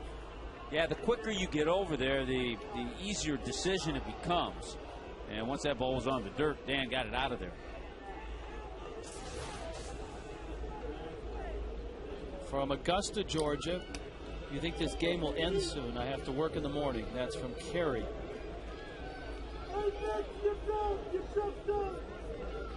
It's one of the beauties of baseball. There's no clocks. Except our alarm clocks in the morning.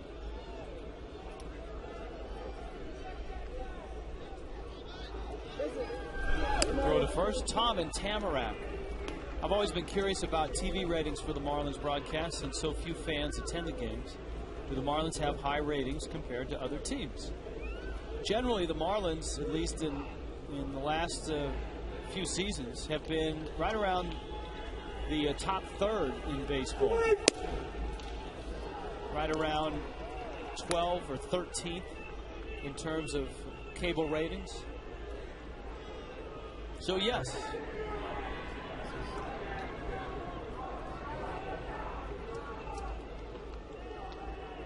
As an example, the Game 2 telecast from New York was the highest cable program in this Miami market. Meyer picks up the bunt, flips over to first in time. The Reds have the go-ahead run on its second as Nix delivers a sacrifice. And Dusty Baker is going to leave it up to Drew Stubbs and Orlando Cabrera to drive in the run. Yeah, we appreciate those who sit at home and watch these games. We hope we inform you, entertain you. And the one thing we've learned about... We'd like to see more out here, but that's just the way it is. One thing we've learned about Email Tuesdays, about our viewing audience, is it's not just in the Miami metro area in Broward County, Palm Beach County, but it's all over Florida and it's all over the world. We've had well over 600 emails tonight.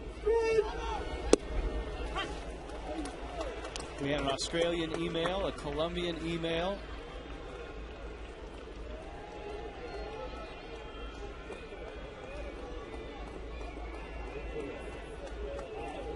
Drew Stubbs, a long night, an 0 for 5. Meyer misses in. And once again, with the prospect of the Reds taking the lead, Francisco Cordero gets loose. This is the second time that he's gotten himself close to ready.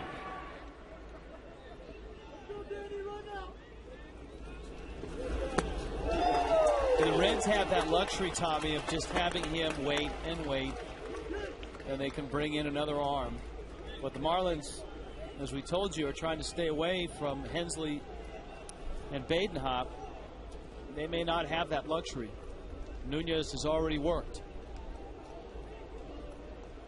Yeah, Dusty Baker has Mike Lincoln, Nick Massett. I don't know if either of those are untouchable as far as how they've worked so far. 1-2. Meyer thought maybe he caught the corner. 2-2.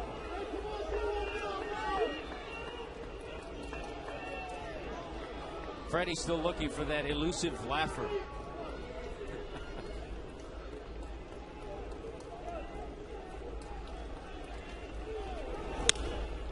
There weren't a lot of laughers last year for the Marlins. They played 50 one-run games. The Marlins were 30-20 in one-run games, the best record in the National League.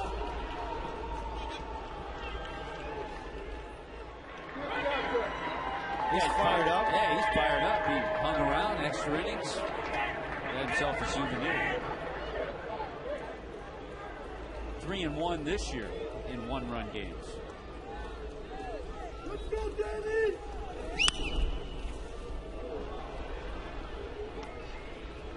Inside the Marlins, the bullpen is set to premiere after this game. Dan Meyer will be one of the players mic'd up. Some real funny, good stuff. He and Brian Sanchez during the spring. That's if this game ever does end.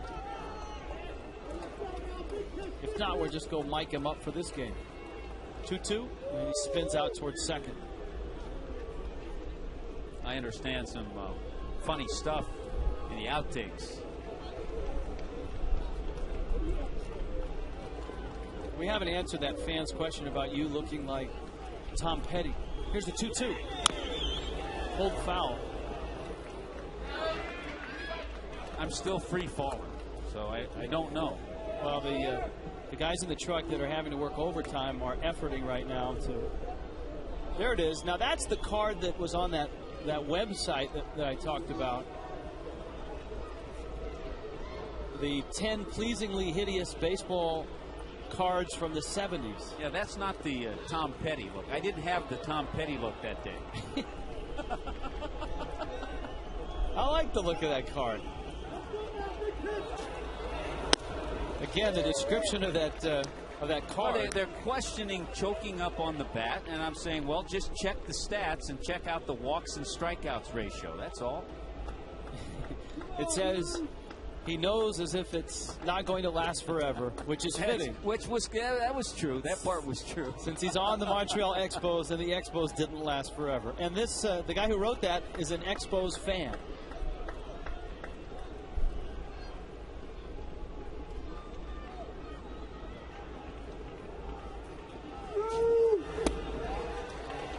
Lost him. Now here comes Cabrera.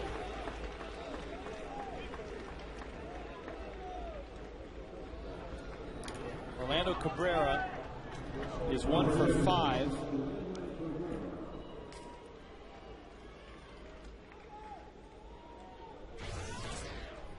Hard to believe that the Marlins have played 7 games before tonight and turned a grand total of 1 double play.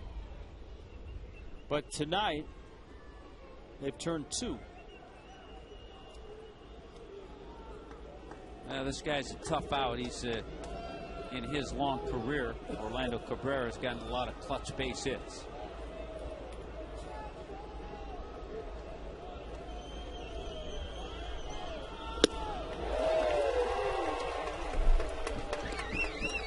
Looking back, he's been a guy who has not missed many games either. 7 times in his career he's played 150 games or more.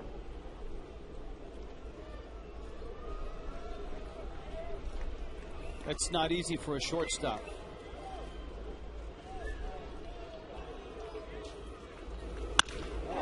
That ball's driven deep. Coghlan back. Wall reaches, dives, and he got it! Yes! He made the catch! Chris Coghlan! Oh my goodness! Here's a kid who's been struggling with his offense and certainly did not let it affect his defense. That is an incredible catch. Think about it. He's making a dive on that rubberized warning track, and he knows he's not going to skid. He's going to hit and stick right up next to the wall. An incredible catch by Chris Coghlan. Thank you very much, says Dan Meyer. Whew.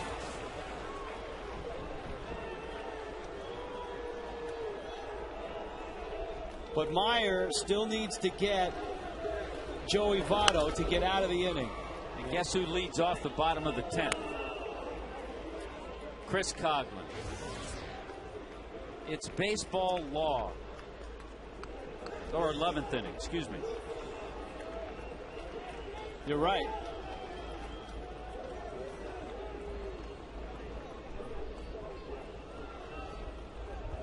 Votto's doubled twice, and he fouls it back.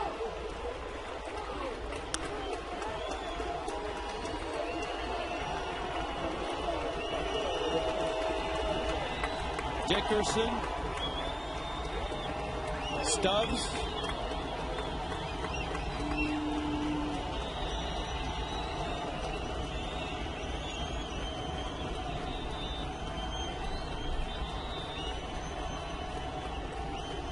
Oh-2.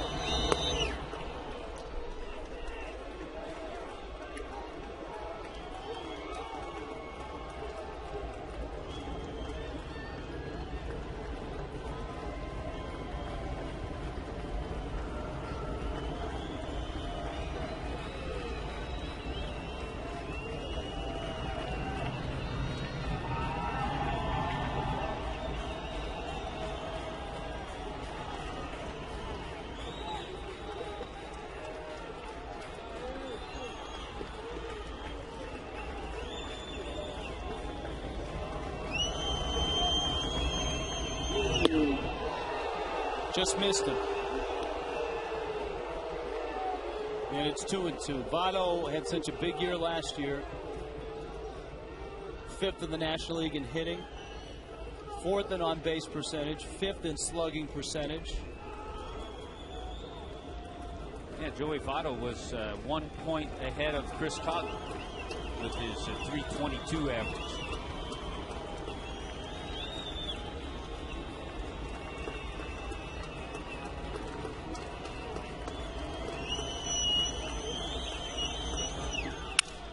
Little broken bat over Hanley into center field. Maben up with it.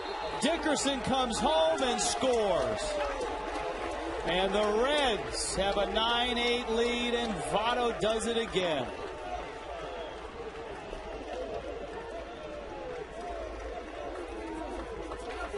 Boy, that's a terrific at-bat and swing by Joey Votto. And remember, Dusty Baker had the luxury of pinch running Chris Dickerson.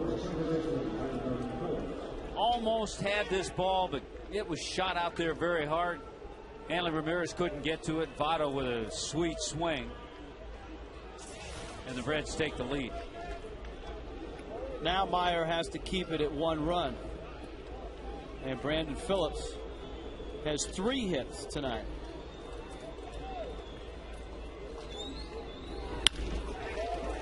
Off the glove of Helms. Up with the ball is Coglin. Runner coming home. Throw to the plate is late. Stubbs will score. 10-8.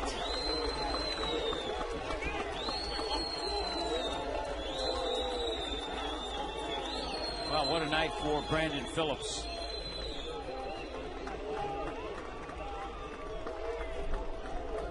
A couple of balls hit hard the last 2 by Votto and Phillips.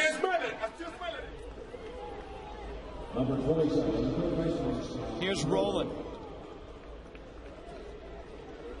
So the catch by Coglin, which looked like it would save the inning, just prolonged the agony.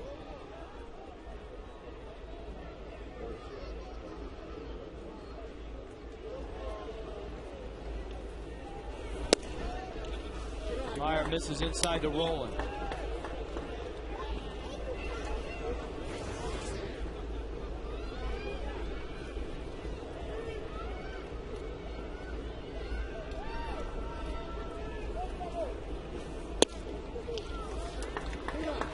It's 2-0.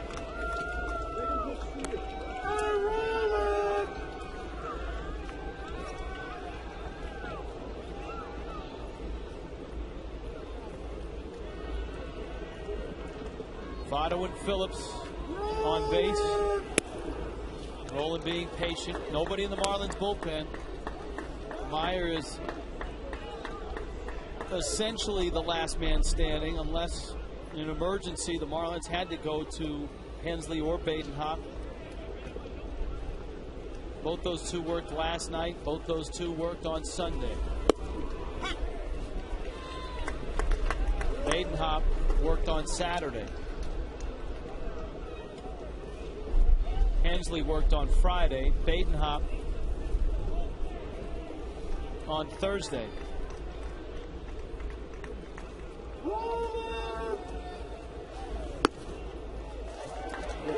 Meyer loads him up. And he has thrown 30 pitches in this inning. Randy St. Clair on his way out. The Reds are going to pinch hit for Owings because they're going to bring Cordero into the game. And you know they have to make the move at the catching position because Dickerson came in to run for Hanigan, so it's going to be Ramon Hernandez.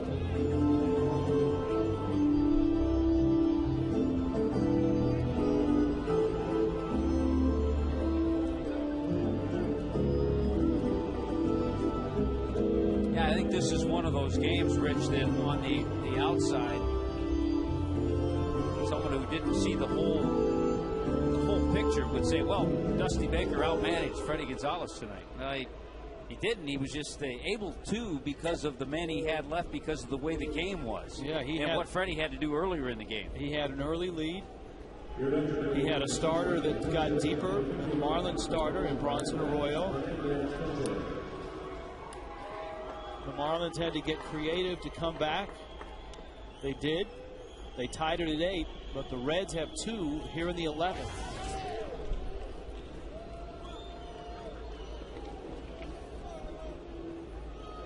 Ramon Hernandez. Meyer obviously has to throw strikes here. Well, we've talked about really the 3 guys who have struggled the most in Dan Meyer and Reynel Pinto and Jose Veras. These are guys that are going to be needed, and they're going to have to get it figured out.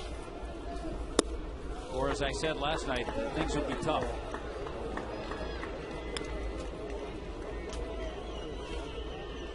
I think when everybody asks the question, why do the Marlins keep using those guys if they're not getting out? The answer is right in front of you. Because here is a night where you could certainly use a Badenhop or a Hensley, but you can't because the Marlins have had to use them in tight spots because the others have struggled. Helms coming in after that pop-up. And he makes the catch. But the Reds put 2 on the board here in the 11th. Marlins need another comeback. Middle of the comeback and the extra inning win last night. Delivering the go-ahead hit, and Ramon Hernandez, as expected, comes in behind the plate. And a guy who's been sort of warming up for the last 3 innings. He'll get up and leisurely throw just in case his team would take the lead in the top of the inning. And they finally did it in the 11th. So Francisco Cordero, just a few more tosses, and he's ready to rock and roll. Well, it was Cordero last night who had a 1-2-3 10th inning and picked up save number 3 on the season. So he's trying to do the same. And how about the incredible catch of Chris Coghlan? It looked like it would really pump everybody up, and then the wind came out of the sails with the back-to-back big base hits. Cordero grooves in a fastball. Here's the catch again, and this came with runners at first and second and 1 out. And Coghlan left his feet on that rubberized track. Fastballs, some changeups, and a breaking ball from Cordero.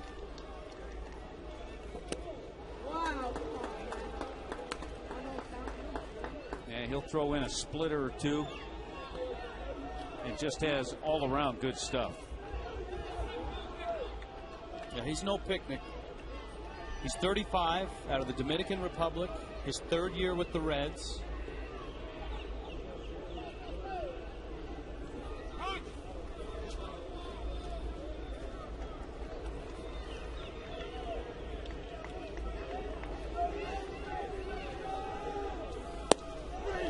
Down he goes. Coghlan tonight 0 for 5 and 1 for his last 22.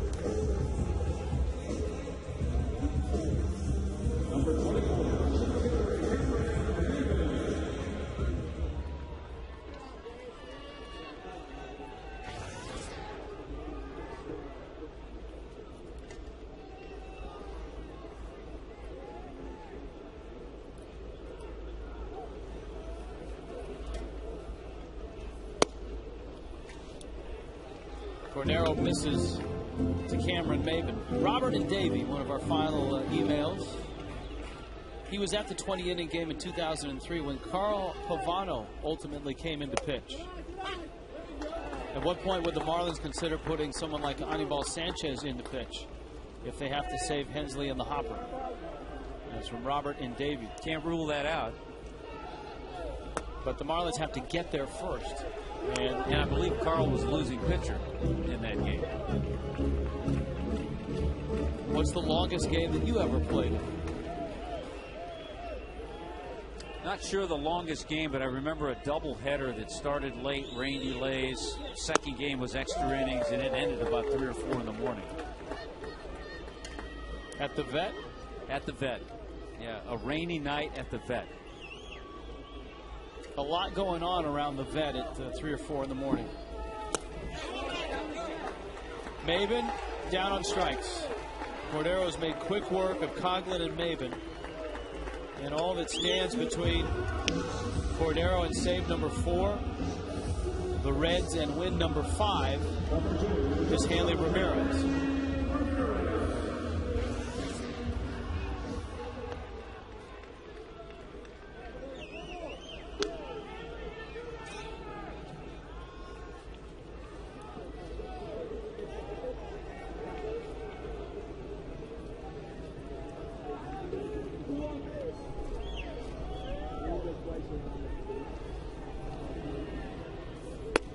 Fastball is a strike from Cordero.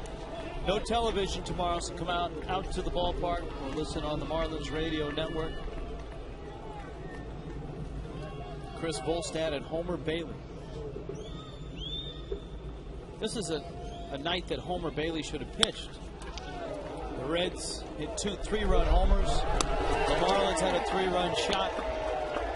But in the end, it's the Reds, just like last night.